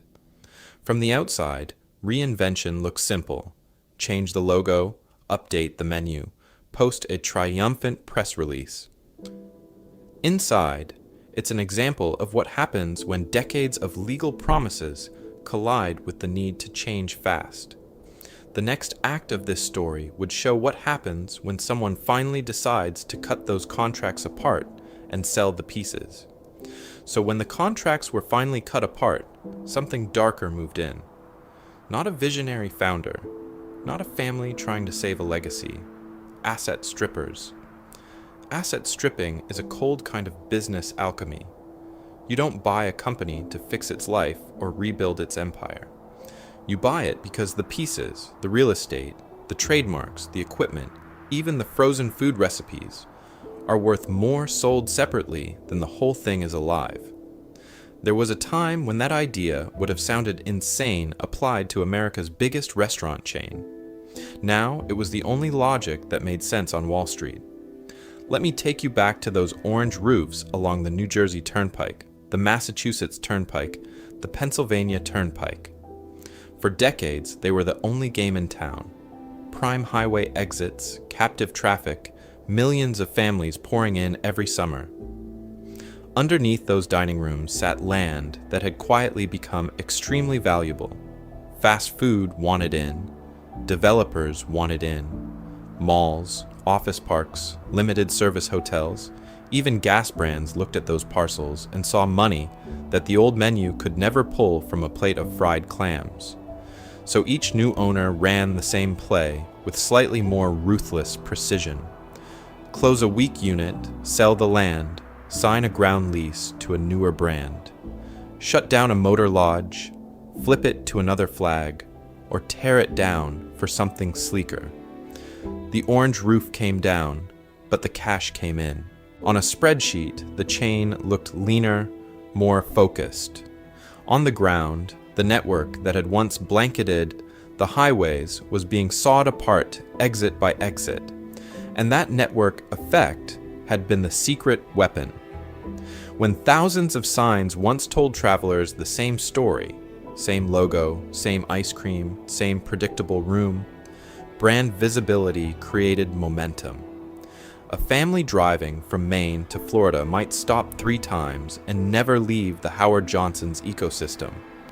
But every closure punched a hole in that map. Fewer locations meant fewer reminders. Fewer reminders meant less reason for the remaining franchisees to invest. Why remodel a dining room if the next 3 exits had already gone dark? Inside the chain, the psychology turned toxic. Operators watched neighboring stores close, watched bulldozers chew up parking lots that had once been full, and wondered quietly if they were next. Employees who had grown up under those roofs, who remembered the glory days when the place felt at times inspiring and at times chilling in its power, now saw auction notices taped to doors. Training budgets shrank, maintenance slipped. Hope went first, then standards followed.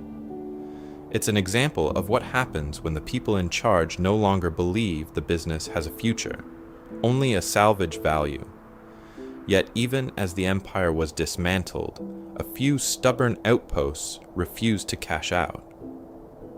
A lone restaurant in upstate New York, a fading motor lodge in New England, a sunburned dining room off an aging Florida highway, clinging to the orange roof and the old menu while everything around them changed. The question was how long they could hold the line before the asset strippers came knocking on their doors too. There was a time when a map of America looked like a Howard Johnson's brochure. Orange roofs from Maine to Miami, from the Jersey Turnpike to the California desert. By the 1990s, that map looked less like an empire and more like a medical chart. Whole regions went dark. States that once had dozens of locations suddenly had none.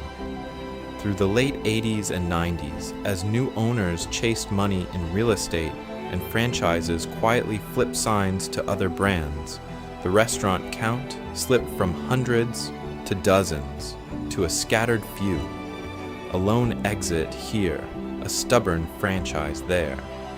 By the early 2000s, you could drive for hours on highways that Howard Johnson's had dominated and never see that orange roof at all. When one finally appeared, it felt less like a chain and more like a mirage. Let me take you back to Times Square, when that neighborhood was transforming into a polished tourist machine.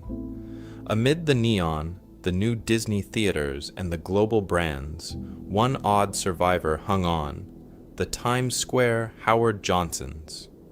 It had opened in the 1950s, watched the neighborhood decay, then watched it gentrify, and somehow outlived most of the system.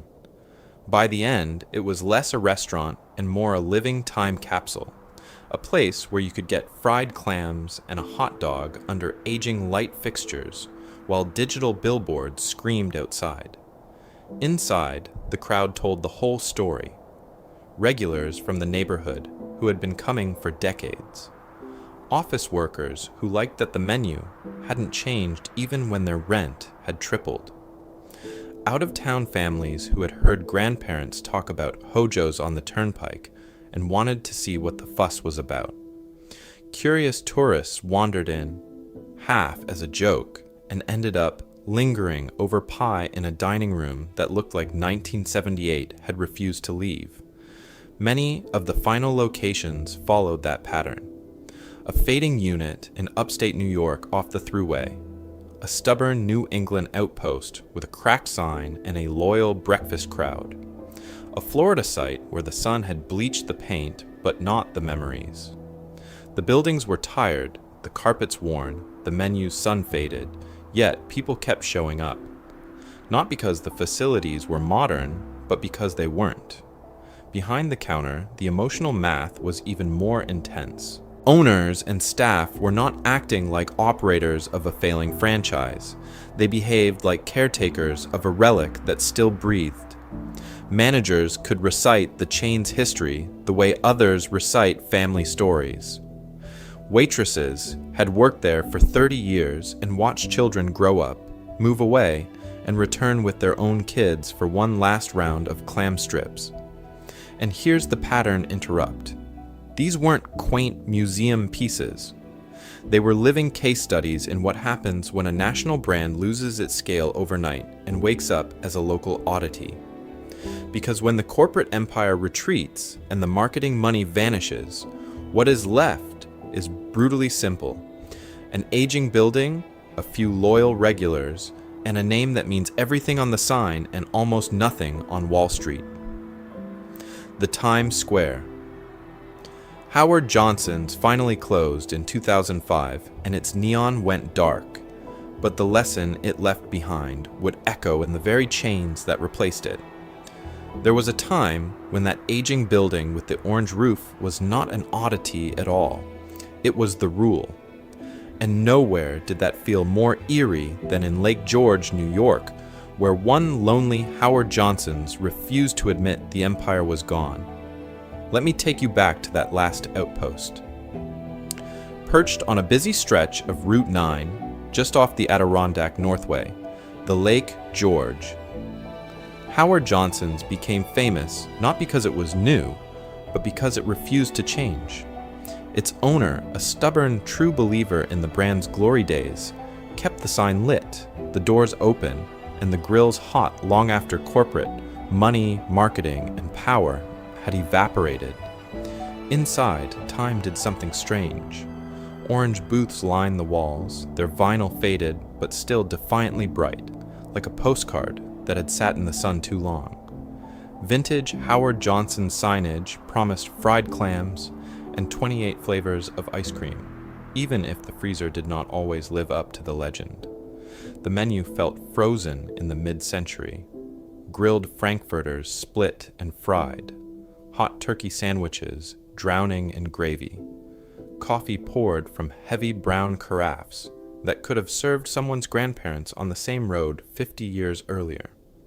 For some, this was just an old restaurant. For others, it was a pilgrimage. Families who had grown up stopping at Hojo's on every vacation would detour off the interstate, bring their kids, and quietly narrate their own childhoods over plates of macaroni and cheese. Nostalgic road trippers pulled off just to sit in those orange booths to taste a memory before it disappeared. At times inspiring and at times chilling, the place felt less like a business and more like a living scrapbook of American highway life. But sentiment does not pay the bills. Lake George is a seasonal town, booming in July and August and nearly empty in February. That meant wild swings in money coming in, while costs only moved one way. Wages rose, utilities climbed, repairs on an aging building piled up. Newer chains with aggressive marketing and tightly engineered menus opened nearby. Local eateries offered fresher food, craft beer, and Instagram-ready decor. And above all of it, the old corporate structure that once dictated every clam strip and ice cream scoop had thinned to a ghost. There was almost no real support left, just a logo and a licensing agreement. That tension turned the restaurant into a minor media phenomenon. Journalists came to profile the last Hojo, writing about the owner's determination and the regulars who treated the dining room like a family living room. YouTubers filmed walkthroughs of the orange booths and wood-paneled walls, marveling that a place this ordinary had become extraordinary simply by surviving.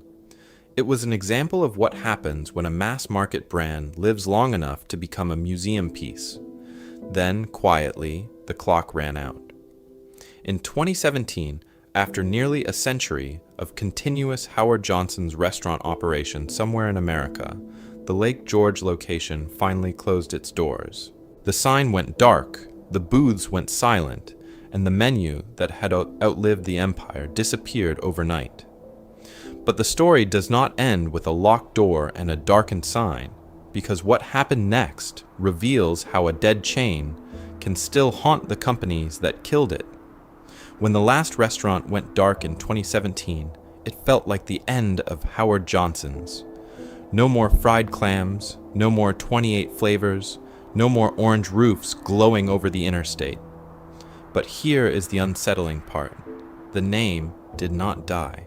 It simply moved into a different body. There was a time when Howard Johnson's meant one integrated roadside world. The same orange roof, the same menu, the same motor lodge next door, where a traveling family could sleep under the same brand they had just eaten under. Food, lodging, and highway power were fused into one empire.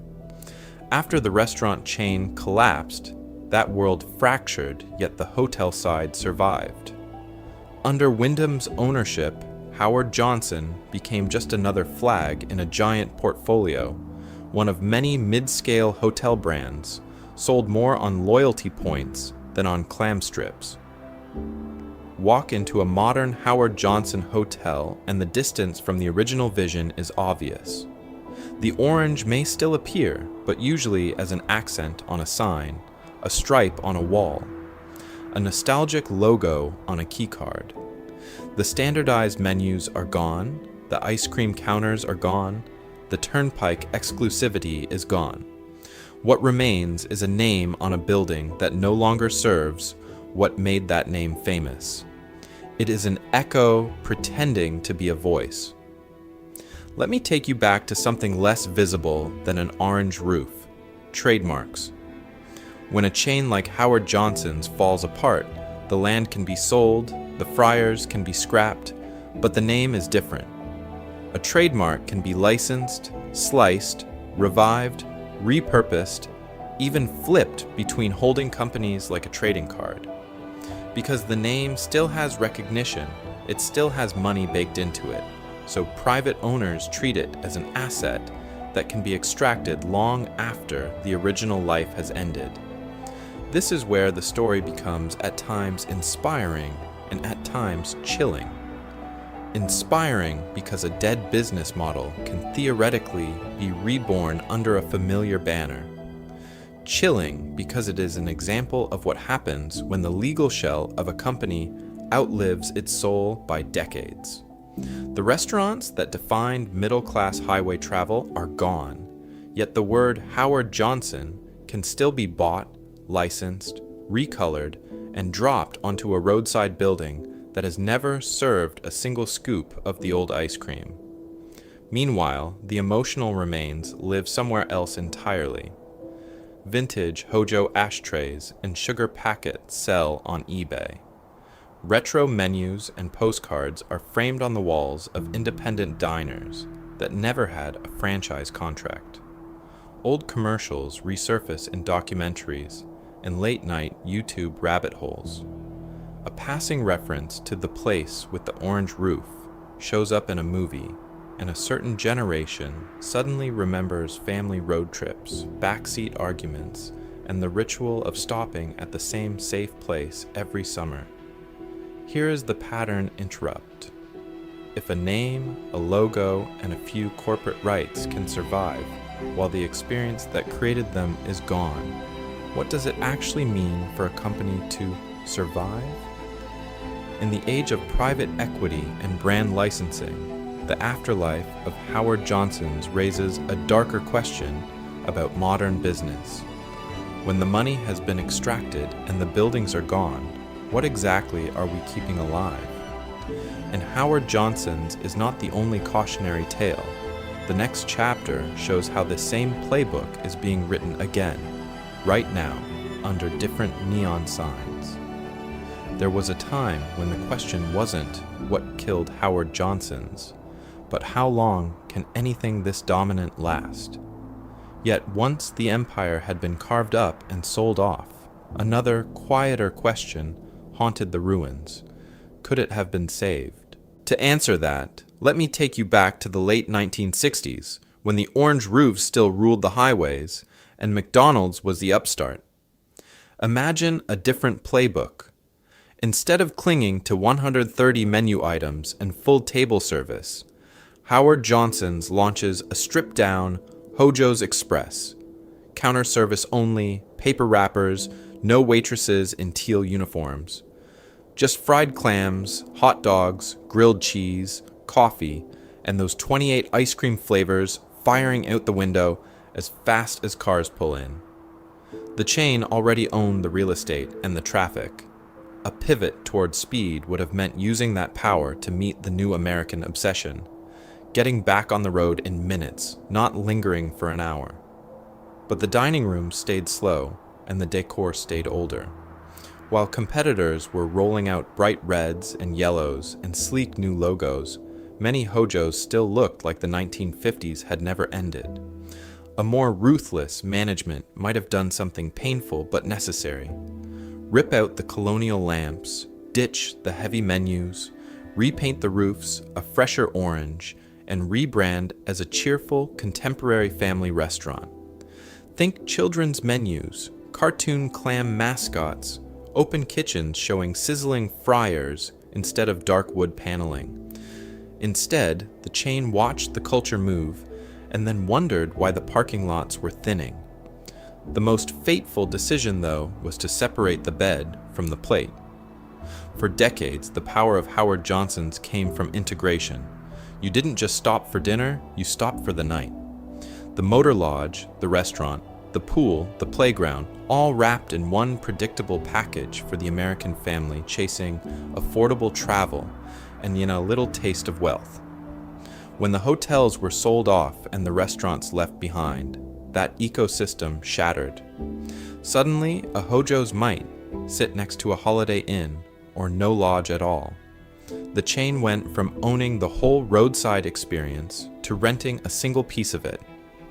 Different ownership might have seen that as the heart of the business, not just another asset to spin. Under a long-term hospitality company, think a Marriott or a Hilton focused on lifetime guests rather than quarterly numbers, the brand could have been repositioned as a mid-scale, reliable stop, updated rooms upstairs, a trimmed, fast-casual Hojo's Express downstairs, loyalty points tying it all together. Instead, the name passed through hands that saw land value, franchise fees, and liquidation proceeds more clearly than future cash flows.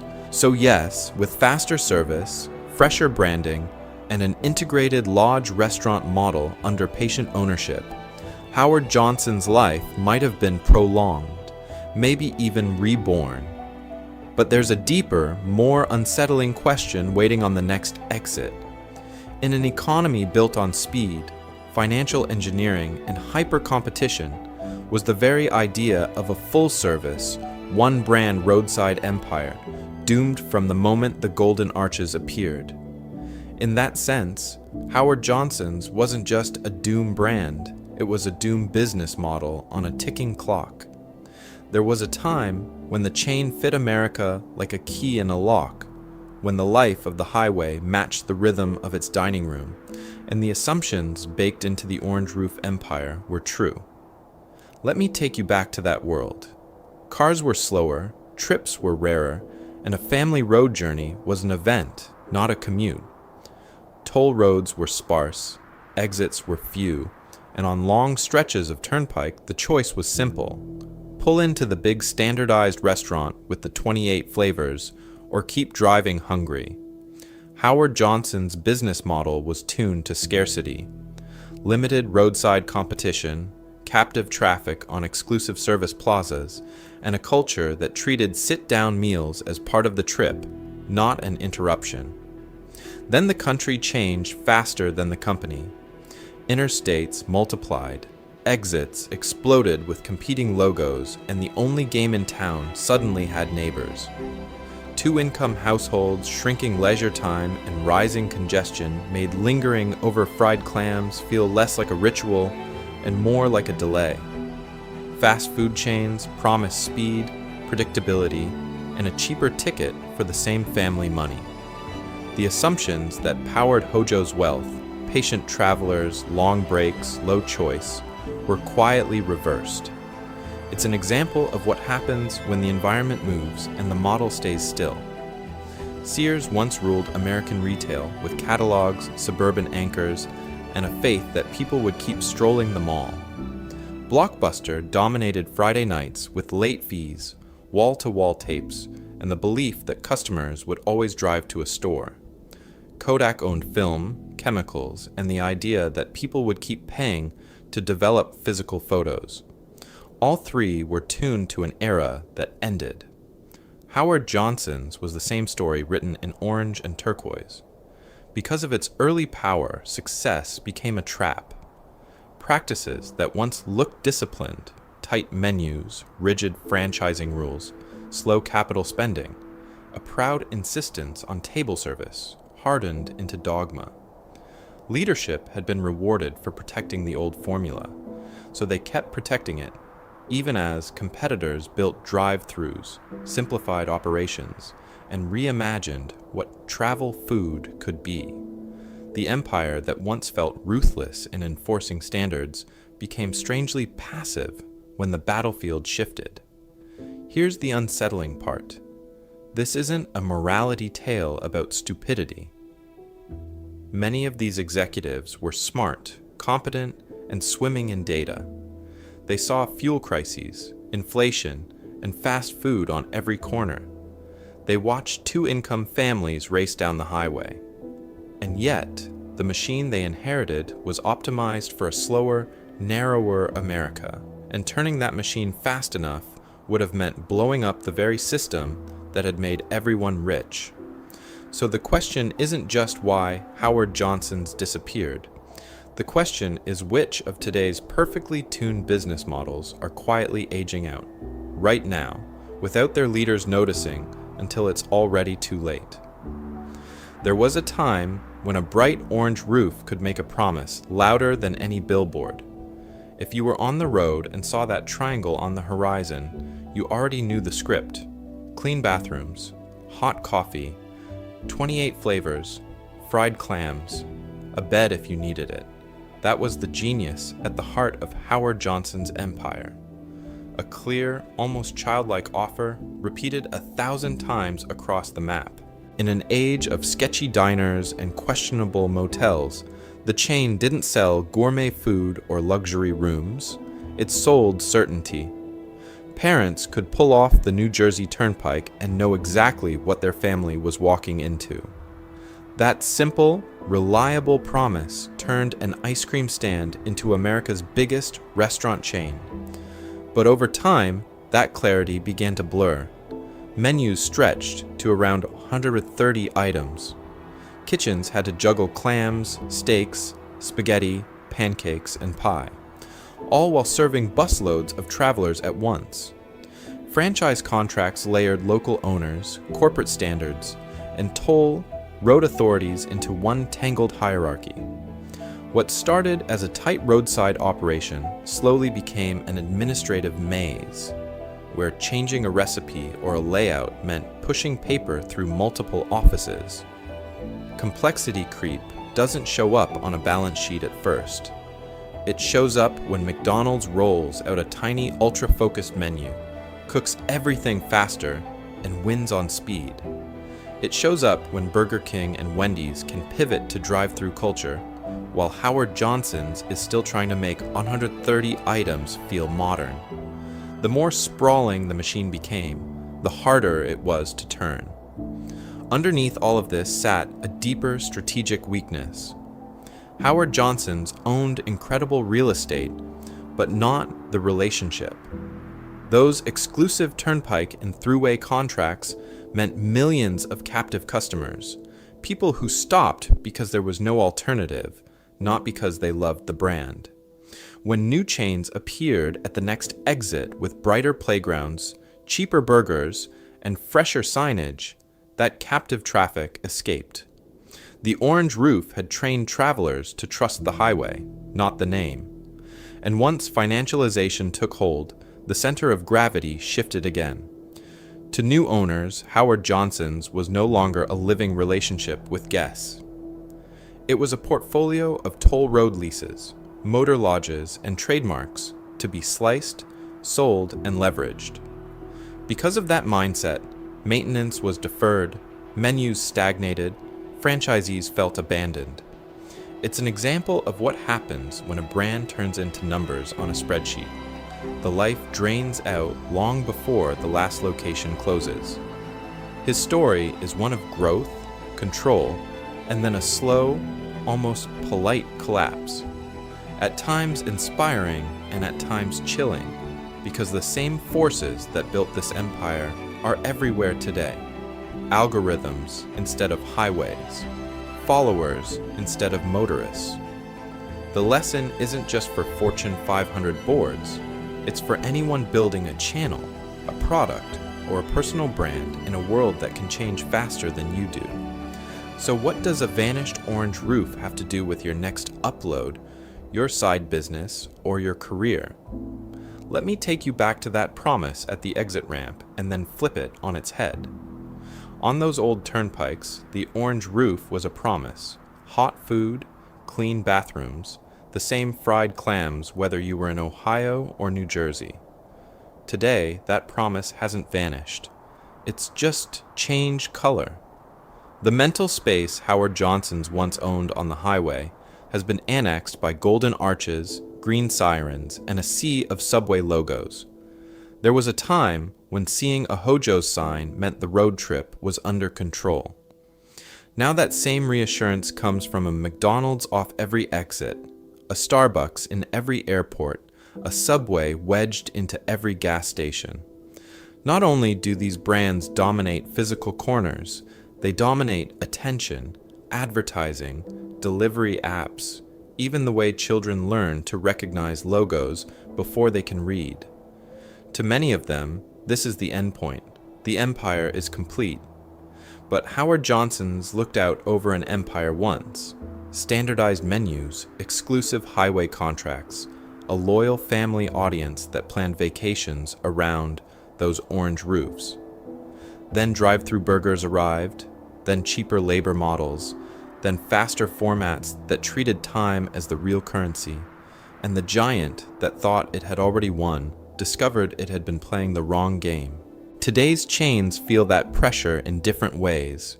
Delivery apps skim margins, turn loyal customers into price-comparing nomads, and make the dining room optional.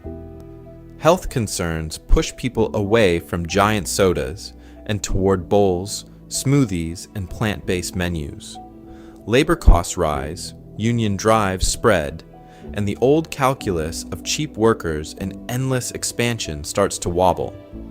At the same time, consumers chase local spots, pop-up concepts, and experiential dining where the story matters as much as the food. So here is the uncomfortable echo. Howard Johnson's underestimated the drive-thru. Are today's leaders underestimating ghost kitchens, quietly cooking for a dozen brands from one warehouse, food trucks that move to wherever the money is that week, AI-driven personalization that knows a customer's cravings before they do? When an app can route demand, set prices, and steer orders to whoever is fastest, the logo on the bag might matter less than the algorithm behind it. Because when a company believes its current model is the final form, that's when the ground usually shifts. It's an example of what happens when power feels permanent, when quarterly earnings look strong, when the board sees stability instead of fragility. Hojo's thought it owned the road. Then the road changed. Pattern interrupt. Imagine a video 20 or 30 years from now titled How America's Biggest Fast Food Chain Disappeared. Which brand flashes in your mind first? McDonald's, with empty play places and too much real estate? Starbucks, undercut by automated espresso kiosks and boutique roasters? A delivery app sued, regulated, and finally broken up? His story is one of highways and orange roofs, but the warning is aimed squarely at those golden arches, those green logos, and at anyone who believes their current success is guaranteed. The next section looks at what the survivors learned and what they still might be getting dangerously wrong. There was a time when copying Howard Johnson's playbook was the smartest move in the restaurant business. Today's giants still do it every single day, even as they pretend they've invented something new. Hojo proved one thing with ruthless clarity. Americans would trade mystery for certainty on the road. Standard menus, recognizable buildings, predictable food. Modern chains watched that empire rise and quietly took notes. McDonald's golden arches, Starbucks' green siren, Chick-fil-A's red script, each one a highway beacon that works the same way those orange roofs once did. Not only did they copy the visual language, they copied the invisible machine underneath. Centralized supply chains, commissary kitchens, frozen and pre-portioned ingredients moving through the system like oil through a pipeline. But let me take you back to the part of the story they refused to repeat. Howard Johnson's menu ballooned to more than 100 items. It was hospitality as encyclopedia. That worked when labor was cheap and competition thin. When fast food arrived, that same abundance turned into an anchor. So modern chains inverted it. Shorter menus, tighter SKUs, fewer moving parts. In-N-Out built a cult with a menu that can fit on a napkin. Five Guys sells burgers, hot dogs, fries, and not much else. Even the giants constantly prune, quietly killing off slow sellers to protect speed. The same reversal happened in the walls themselves. Hojo's loved heavy permanent buildings, full-service dining rooms, motor lodges, sprawling footprints welded to the ground. Today's winners go modular. A Taco Bell can arrive on a truck, bolt together in a parking lot, and leave almost no trace when the lease ends. Drive-through only shells, pickup windows squeezed into old bank branches, delivery first kitchens hidden in warehouses. All of it is a deliberate answer to the era when a frozen empire of concrete made it harder to pivot. Hojo once owned the highway exits. Modern brands aim to own something more intimate, the relationship in your pocket. Loyalty programs and apps are the new toll booths. Starbucks rewards, McDonald's points, Domino's piece of the pie. Every tap is a tiny contract, a way to root your next craving before the road even appears. When a customer has endless options on every block, data and habit become the monopoly Howard Johnson's thought it had with turnpike contracts. And then there is the land. Howard Johnson's held a massive real estate portfolio, which looked like wealth until the concept went stale, and those properties became dead weight. Many of today's chains learned that lesson with almost religious zeal. Asset-light models, franchise-heavy systems, sale-leasebacks, let someone else own the dirt while the brand chases demand. It feels nimble. It looks brilliant on quarterly reports. Yet beneath all these optimizations, the same old tension hums. Short-term financial performance versus long-term brand health. It's an example of what happens when money, power, and public taste collide over decades, not quarters. Howard Johnson's final warning lives right there, in that gap between what Wall Street wants this year and what customers will still trust 10 years from now. And the next part of this story shows how that gap can quietly swallow an empire whole. That gap didn't stay theoretical for Howard Johnson's. It turned into a cash register, then into a liquidation plan. There was a time when the orange roofs were the strategy, the motor lodges were the moat, and the whole empire moved in one direction. But by the late 1970s, the company started doing something very different, selling itself off, piece by piece, to make the numbers look good. First went the motor lodges. Those roadside hotels had once been the family's second home, the place where kids cannonballed into turquoise pools while parents ordered fried clams. Now they became non-core assets. Dozens were sold, then hundreds to raise money, pay debt, and smooth over disappointing quarters. On paper, it worked. Debt shrank. Cash flowed. The balance sheet looked cleaner, but every sale quietly severed another artery that had once fed the restaurant brand. Then the restaurants followed.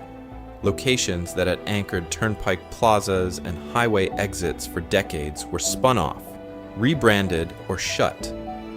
The long-term coherence of a single nationwide experience, same ice cream, same menu, same orange roof, was traded for short-term cash and a temporary illusion of control. It's an example of what happens when a business that was built as a life's work is suddenly treated as a portfolio of tradable parts. Because of investor pressure, rising interest rates, and a market that now worship fast growth and faster exits, leaders were pushed toward decisions that looked rational quarter by quarter, but fatal decade by decade. Sell an underperforming lodge, the stock bumps. Cut renovation budgets, margins improve. Delay menu innovation, preserve this year's earnings.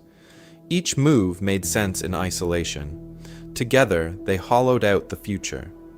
This is where the mindset shift becomes deadly. Howard Johnson himself had been a builder, obsessed with quality ice cream, consistent food, and a family-friendly experience long before that phrase became a pitch deck cliché. The later financial owners were not living in the dining room, they were living in spreadsheets. Their job was to optimize capital allocation, not to stand in a kitchen at midnight tasting another batch of clam strips.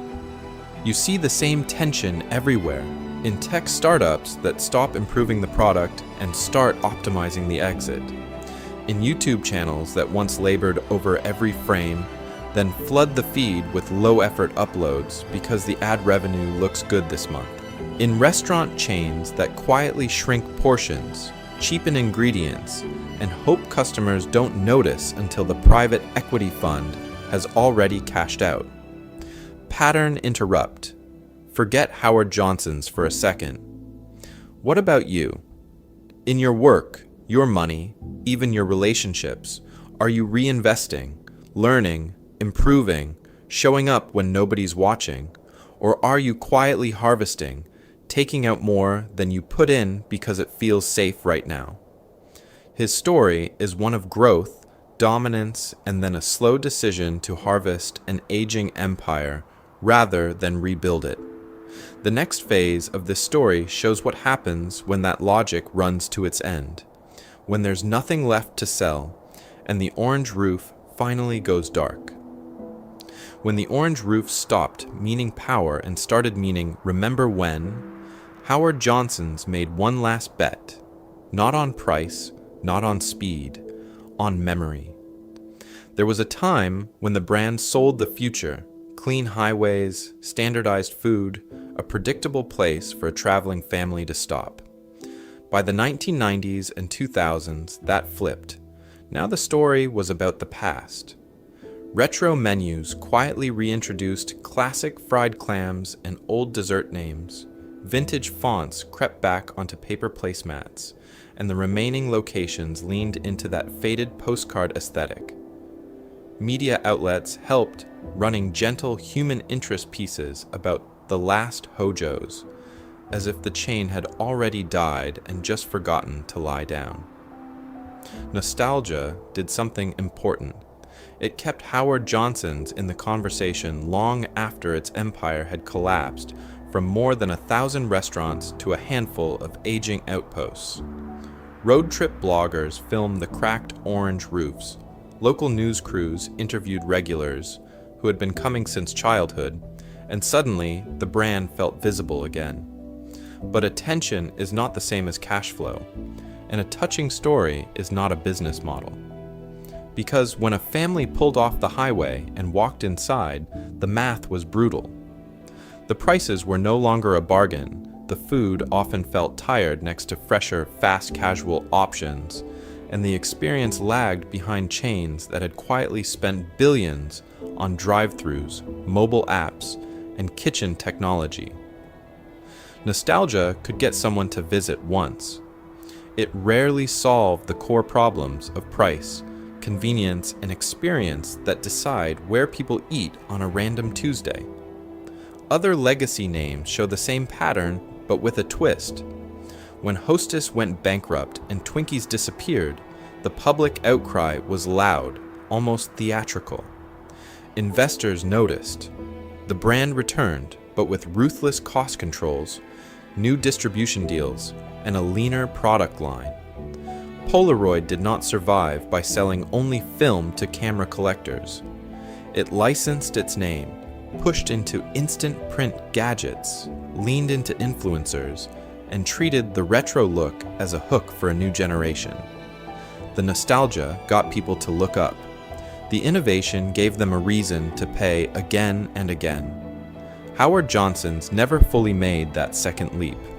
People loved the idea of it, the childhood memory, the road trip ritual, the 28 flavors that once felt like wealth in a cone. But they did not love the actual product as it existed in its final decades. The gap between memory and reality was too wide to bridge with orange paint and a few throwback menu items. It's an example of what happens when a company confuses affection with demand and sentiment with sustainable revenue.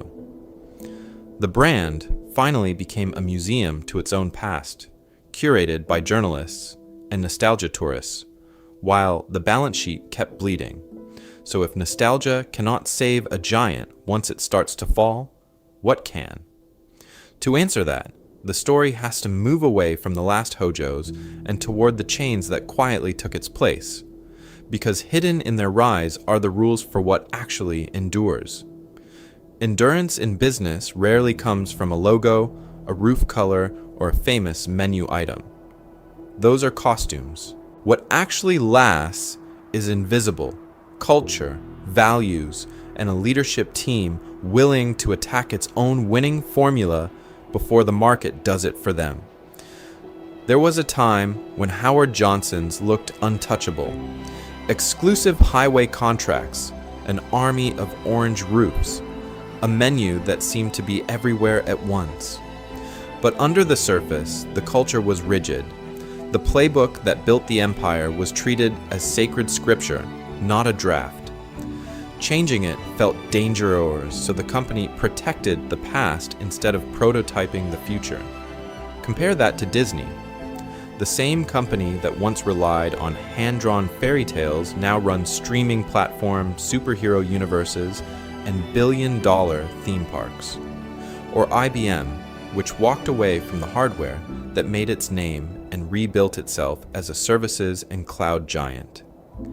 Their story is one of repeated self-cannibalization, shutting down beloved lines, writing off old investments, and turning yesterday's crown jewels into today's spare parts.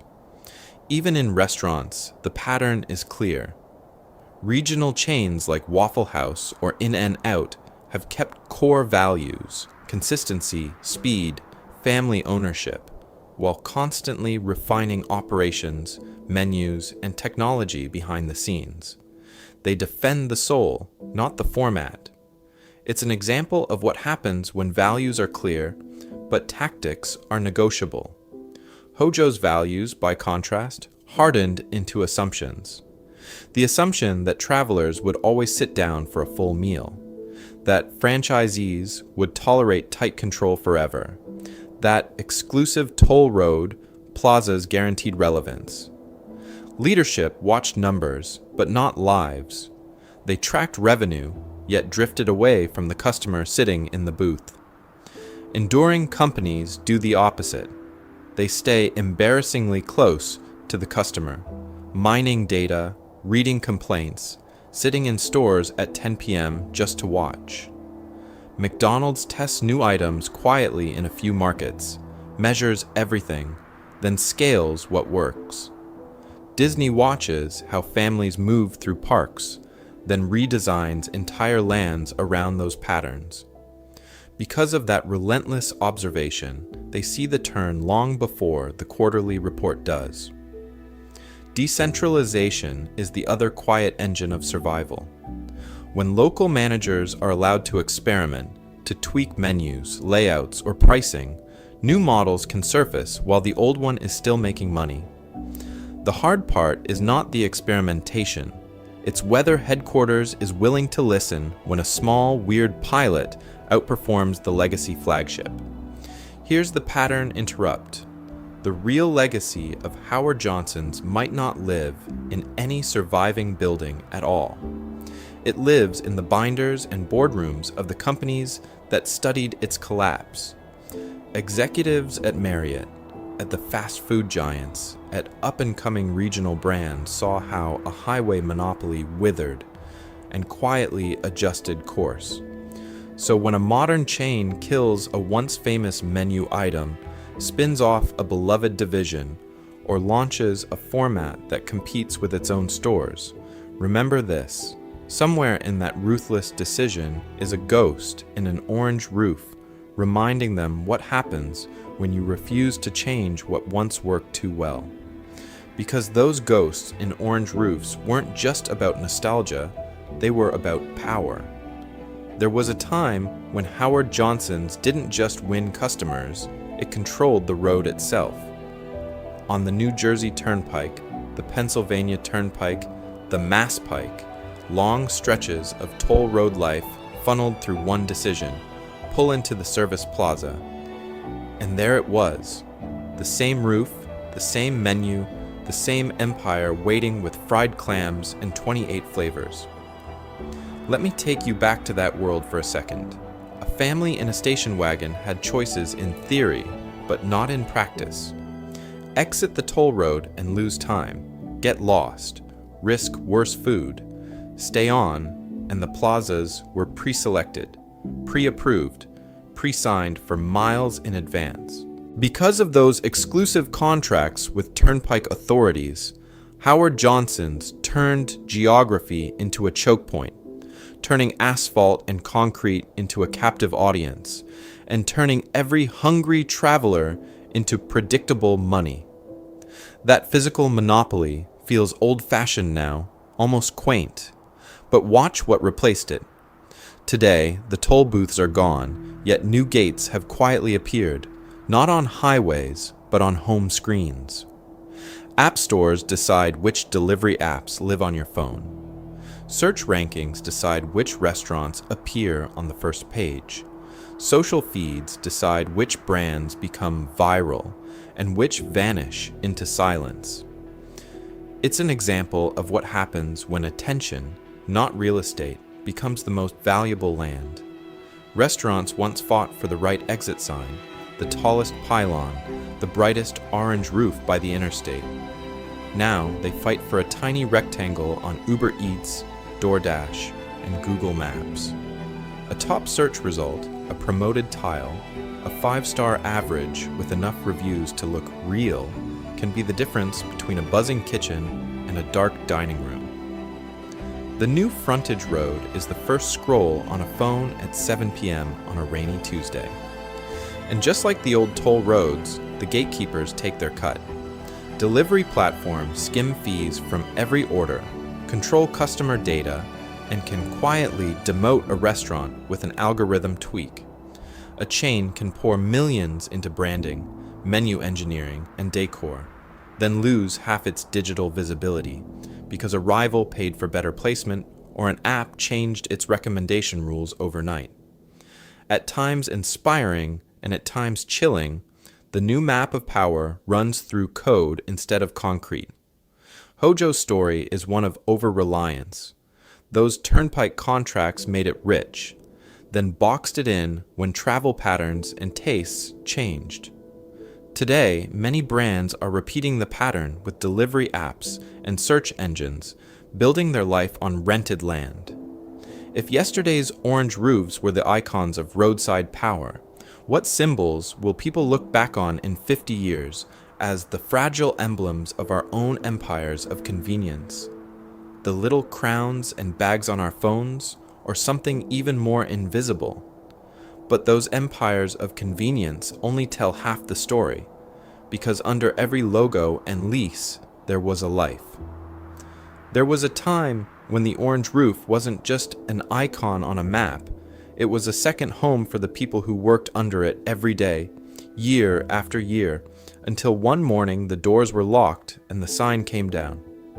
Let me take you back to a composite town off the Pennsylvania Turnpike.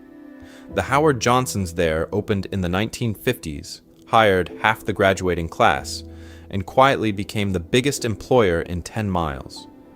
A server named Linda stayed 32 years, watching her high school job turn into a career, then a family tradition, as her kids bussed tables and her husband worked nights on the grill.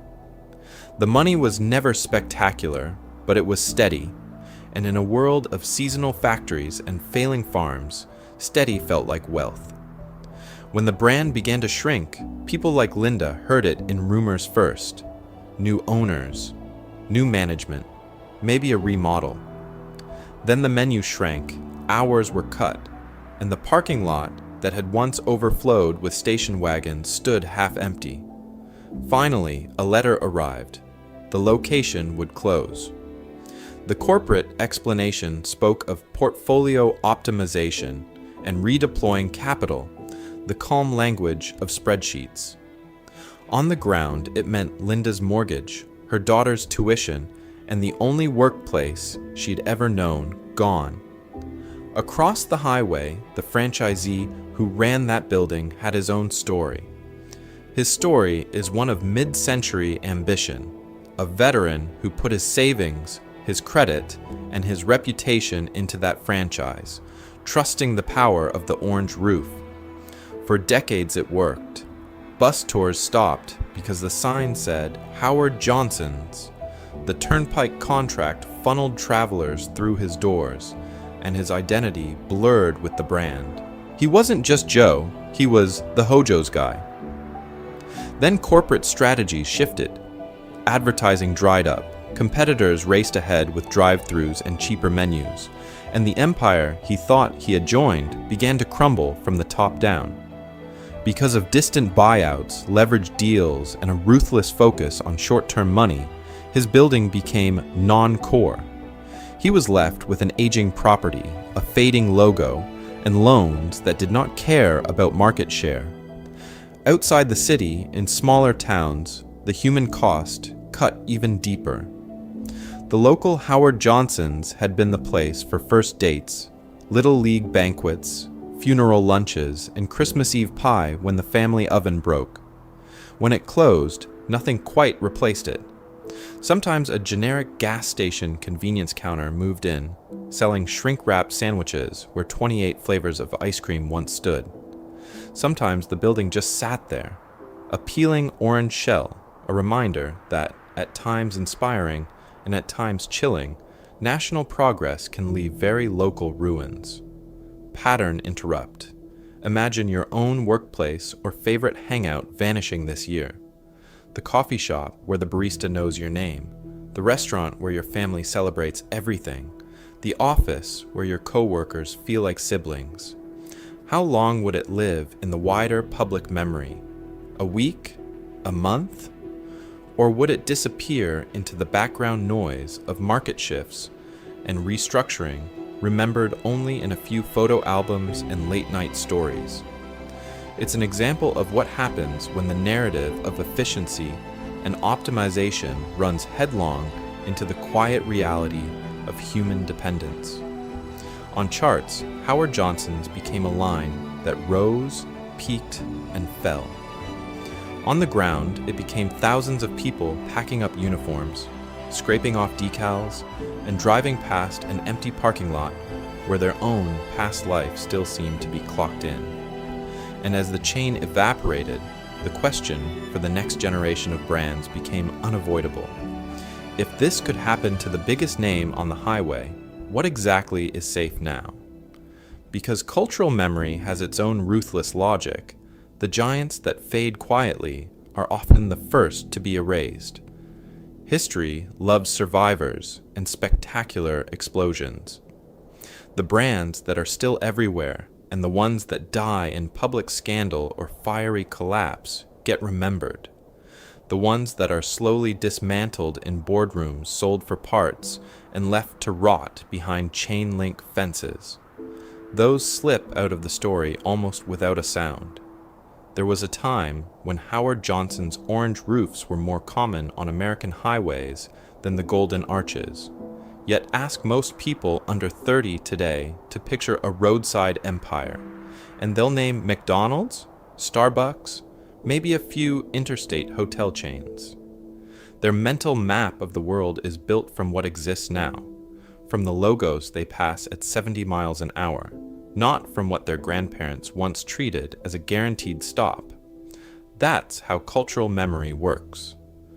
Each generation inherits a crowded landscape of brands, signs, and rituals, and to make sense of life, the brain edits. It keeps the winners, it keeps the disasters, and it quietly deletes the merely outdated. A restaurant that was everywhere in 1972 but nowhere in 2002 doesn't feel like a fallen empire to them. It feels like it never existed at all. Let me take you back to what that missing world actually felt like. For millions of families, Howard Johnson's wasn't just a logo. It was the blue and orange menus, the smell of coffee and fried clams drifting through a turnpike plaza at midnight. The ritual of choosing between 28 flavors of ice cream while parents argued over whether to push on to the next motor lodge. It was the same grilled hot dog in Ohio and in Florida, the same waitress uniform, the same orange roof glowing over a dark stretch of highway.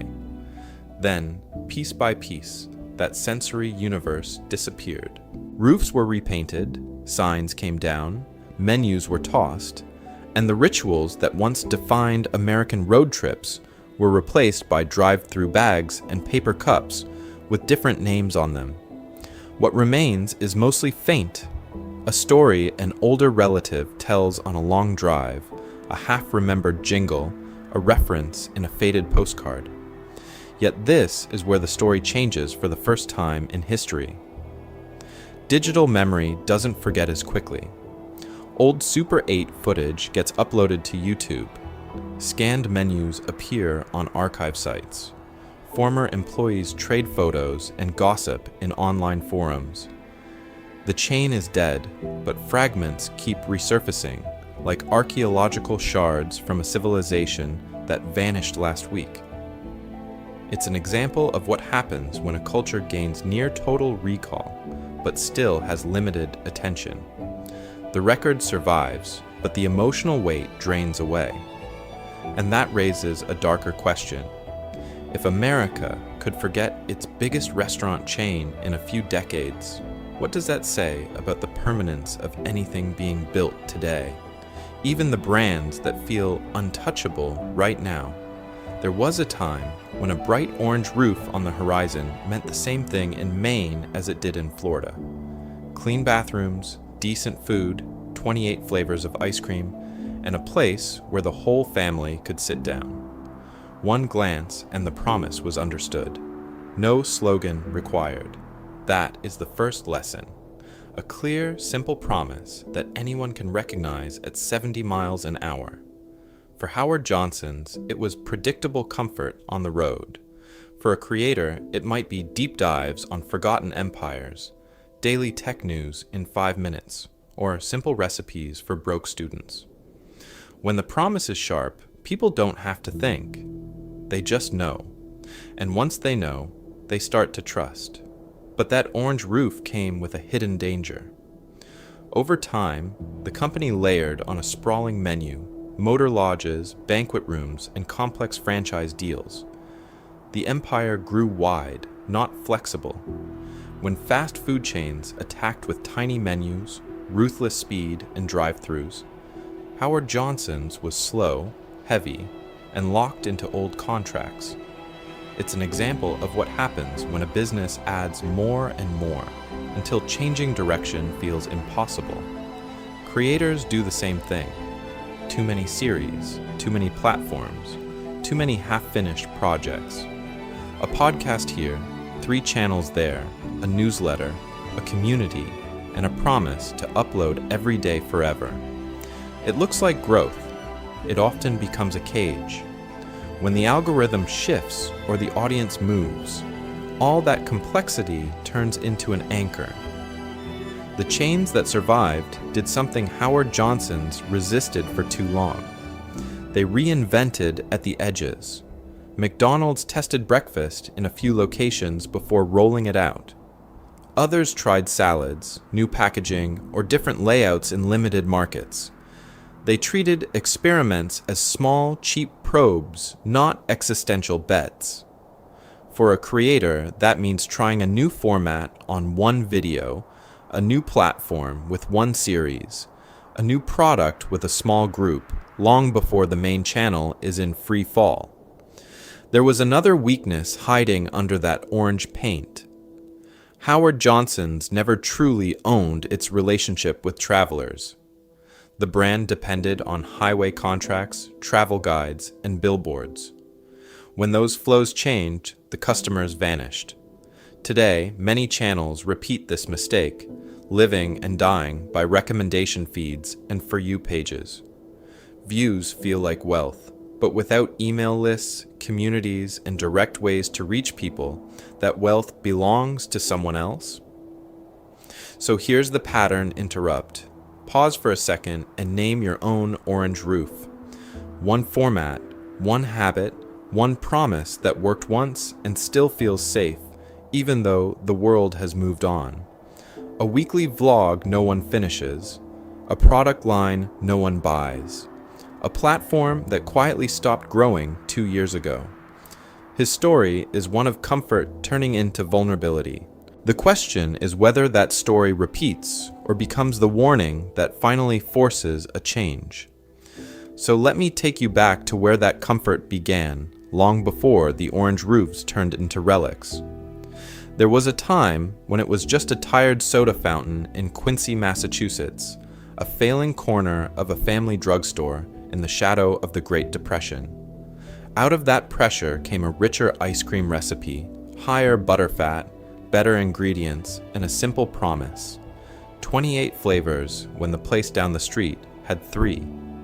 People drove in from other towns just to taste it. From that tiny counter, an empire started to form. Franchising during the worst economic collapse in modern history, selling rights not to a logo, but to a formula for ice cream and a way to run a kitchen. Because of that move, orange roofs began to multiply along the new American highways, bright beacons on the New Jersey Turnpike, the Pennsylvania Turnpike, the Mass Pike, exclusive toll road contracts, standardized menus, the same fried clams and hot dogs in every state. Not only did Howard Johnson's become the biggest restaurant chain in America, it fused with a booming lodging arm, building motor lodges right next to the dining rooms, and quietly inventing the modern roadside family trip. For a while, life under that roof looked unstoppable, but his story is one of early brilliance meeting a new kind of competition. Fast food chains like McDonald's and Burger King appeared, stripped menus down, cut prices, and moved faster. Oil shocks in the 1970s made long drives more expensive. Inflation squeezed middle-class money, and those once magical turnpike contracts became less of a license to print wealth and more of a fixed cost. Leadership shifted from the founders' focused control to successors juggling Wall Street expectations. Franchisees rebelled over fees and standards, and the lodging business was sold off, separating the beds from the kitchens that had always fed them. Once that integrated machine was broken, the dismantling accelerated. Metro Media bought the brand and, instead of rebuilding the empire, began quietly stripping assets. Prime real estate sold, company-owned units closed, franchisees left to fend for themselves. Waves of closures rolled through the 1980s, 1990s, 2000s, each one shrinking the map.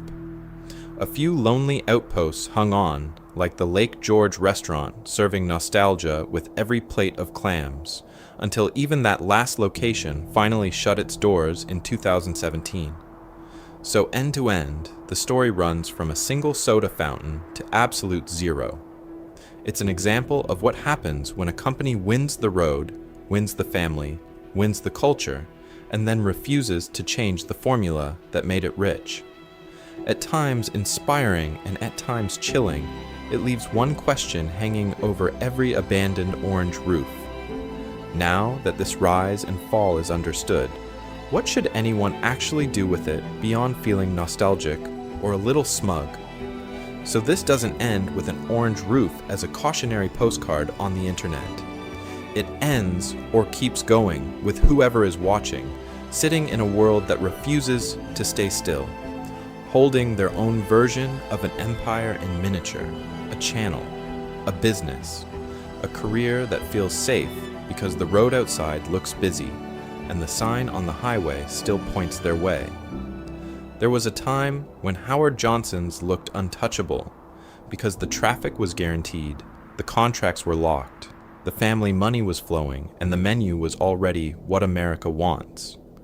That's the illusion when ambition, comfort, and short-term incentives collide.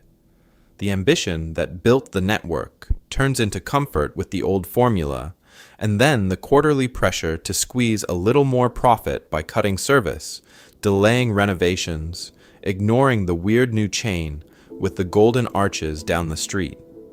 His story is one of ruthless focus at the beginning and numbing convenience at the end. It's an example of what happens when a company wins the road and then quietly stops asking why travelers are stopping in the first place. The danger is not exclusive tollway contracts or orange paint. The danger is the sentence, "People will always need this," spoken just a little too confidently. So let me take you back to your own life for a second. One platform that sends nearly all the views, one client that pays almost all the bills, one format that always seems to work so it never gets questioned. One story about who you are that hasn't been updated since the last promotion or the last viral video. That's a Howard Johnson's interchange waiting to be bypassed by a new highway. The fix is not panic, it's curiosity with a deadline. Simplify one thing that has become bloated, a menu of 130 offerings, or content calendar drowning in series no one loves anymore. Experiment with one new channel while the old one still pays the rent. Talk directly to 5 customers, viewers, or users this week and ask what they actually came for. Then revisit your core promise and say, out loud, what you are really guaranteeing to anyone who walks through your metaphorical door. Because Howard Johnson's is not a freak accident. It's a magnified version of a pattern that plays out everywhere, in empires of thousands of locations, in tiny side hustles, in careers that quietly peak at 35 and then coast. The names change, the highways change, the logic does not. And here's the pattern interrupt. This isn't a eulogy. The orange roofs are gone, but the raw material of that rise and fall is still on the table. What? Someone is going to build a smarter, more resilient beginning out of the wreckage of that comfort. The only real question before the next exit sign appears is whether that someone is going to be you. So let me take you back to that next exit sign. The camera comes off the charts and case studies and lands on something far simpler, a highway rest stop, late afternoon, somewhere between 2 cities that barely notice each other. There was a time when this exact patch of asphalt was non-negotiable. Families planned their trips around it. Kids in the back seat begged to stop here, not just anywhere. Today, the orange roof is gone. In its place, a beige box of glass and brushed metal, a cluster of logos glowing in the same safe corporate blue. Inside, everything works. The bathrooms are cleaner. The coffee is faster. The menu is algorithmically optimized. Yet, if someone drove through here for the first time, they would never know that an empire once lived on this ground. No fried clams, no 28 flavors, no waitresses in turquoise and white moving between booths like clockwork. Just another nowhere that could be in Ohio or New Jersey or the edge of Phoenix, and the difference would barely register. Step back a little further and the erasure gets stranger. From the air, maybe there is still a ghost outline in the parking lot, a curve where the motor lodge wrapped around a pool that has long since been filled in. In a shoebox in someone's attic, an old postcard shows the same coordinates, drenched in color and optimism, promising family dining and air-conditioned rooms. For the people who grew up on those promises, the building lives on with almost painful clarity. For everyone else, it may as well have never been there. This is what happens to spaces that feel permanent until the money moves on. The sign comes down, the lease changes hands, the walls get repainted, and the past is quietly converted into quarterly earnings. It's an example of what happens when an institution, a career, even a whole cultural moment believes its own press releases a little too long. His story is one of ice cream and highways, but the pattern is at times inspiring and at times chilling because it refuses to stay in the past. On your next road trip, the exits will tell their own story. Count how many arches, crowns, and green mermaids you see. Notice which names dominate the billboards, which chains have colonized 3 corners of the same intersection, which brands feel so omnipresent they seem untouchable. Then imagine this same drive 30 or 40 years from now. Which of those logos will still be here? Which will be the next Howard Johnson's, remembered only by people who are already old? The point is not to be afraid of disappearance. Everything on this highway, including the car you are in, and the life you are building, comes with an expiration date. The point is to build with eyes open, to treat even the brightest orange roof as temporary scaffolding rather than eternal stone. Wealth, power, comfort, they can all be real for a while, but wisdom is knowing when the paint is starting to fade and having the courage to act before the wrecking crew arrives. Because somewhere, right now, a chain at its peak is looking at its own crowded parking lot and quietly assuming it will last forever. Because somewhere, right now, a chain at its peak is looking at its own crowded parking lot and quietly assuming it will last forever. That quiet assumption is the first crack in the paint, the moment momentum turns into memory. There was a time when Howard Johnson's made that same assumption, staring out from more than 1,000 locations, ruling the highways like an empire of orange roofs and fried clams. So now the camera turns to the viewer. What is the orange roof in your own life or work, the habit or format or comforting assumption being trusted simply because it once worked? Maybe it is a career path that felt safe a decade ago, a business that leans on one platform, one client, one algorithm, or a creative routine that never changes while the audience quietly moves on. Because of that reliance, the numbers might still look fine today, but the risk is already baked in. His story is one of scale, domination, and then disappearance, but it is also a mirror. Howard Johnson's locked into full-service dining, while McDonald's, Burger King, and the drive-thru era rewired American expectations. The chain trusted long-term highway contracts, toll road plazas, and family road trips, while fuel crises, inflation, and cheaper motels rewired travel itself. It is an example of what happens when yesterday's advantages are mistaken for permanent laws of nature. So here is the challenge. This week, not someday, take one concrete step to future-proof your own empire, however small it looks right now. Test a new idea instead of repeating the old one. Learn a new skill that makes dependence on a single employer, a single app, or a single client a little less absolute. If everything depends on one supplier, one ad channel, one social feed, start diversifying that dependency before the wrecking crew shows up with a smile and a buyout offer. At times inspiring and at times chilling, these corporate rise and fall stories are not just about money and power, they are about attention. So share yours.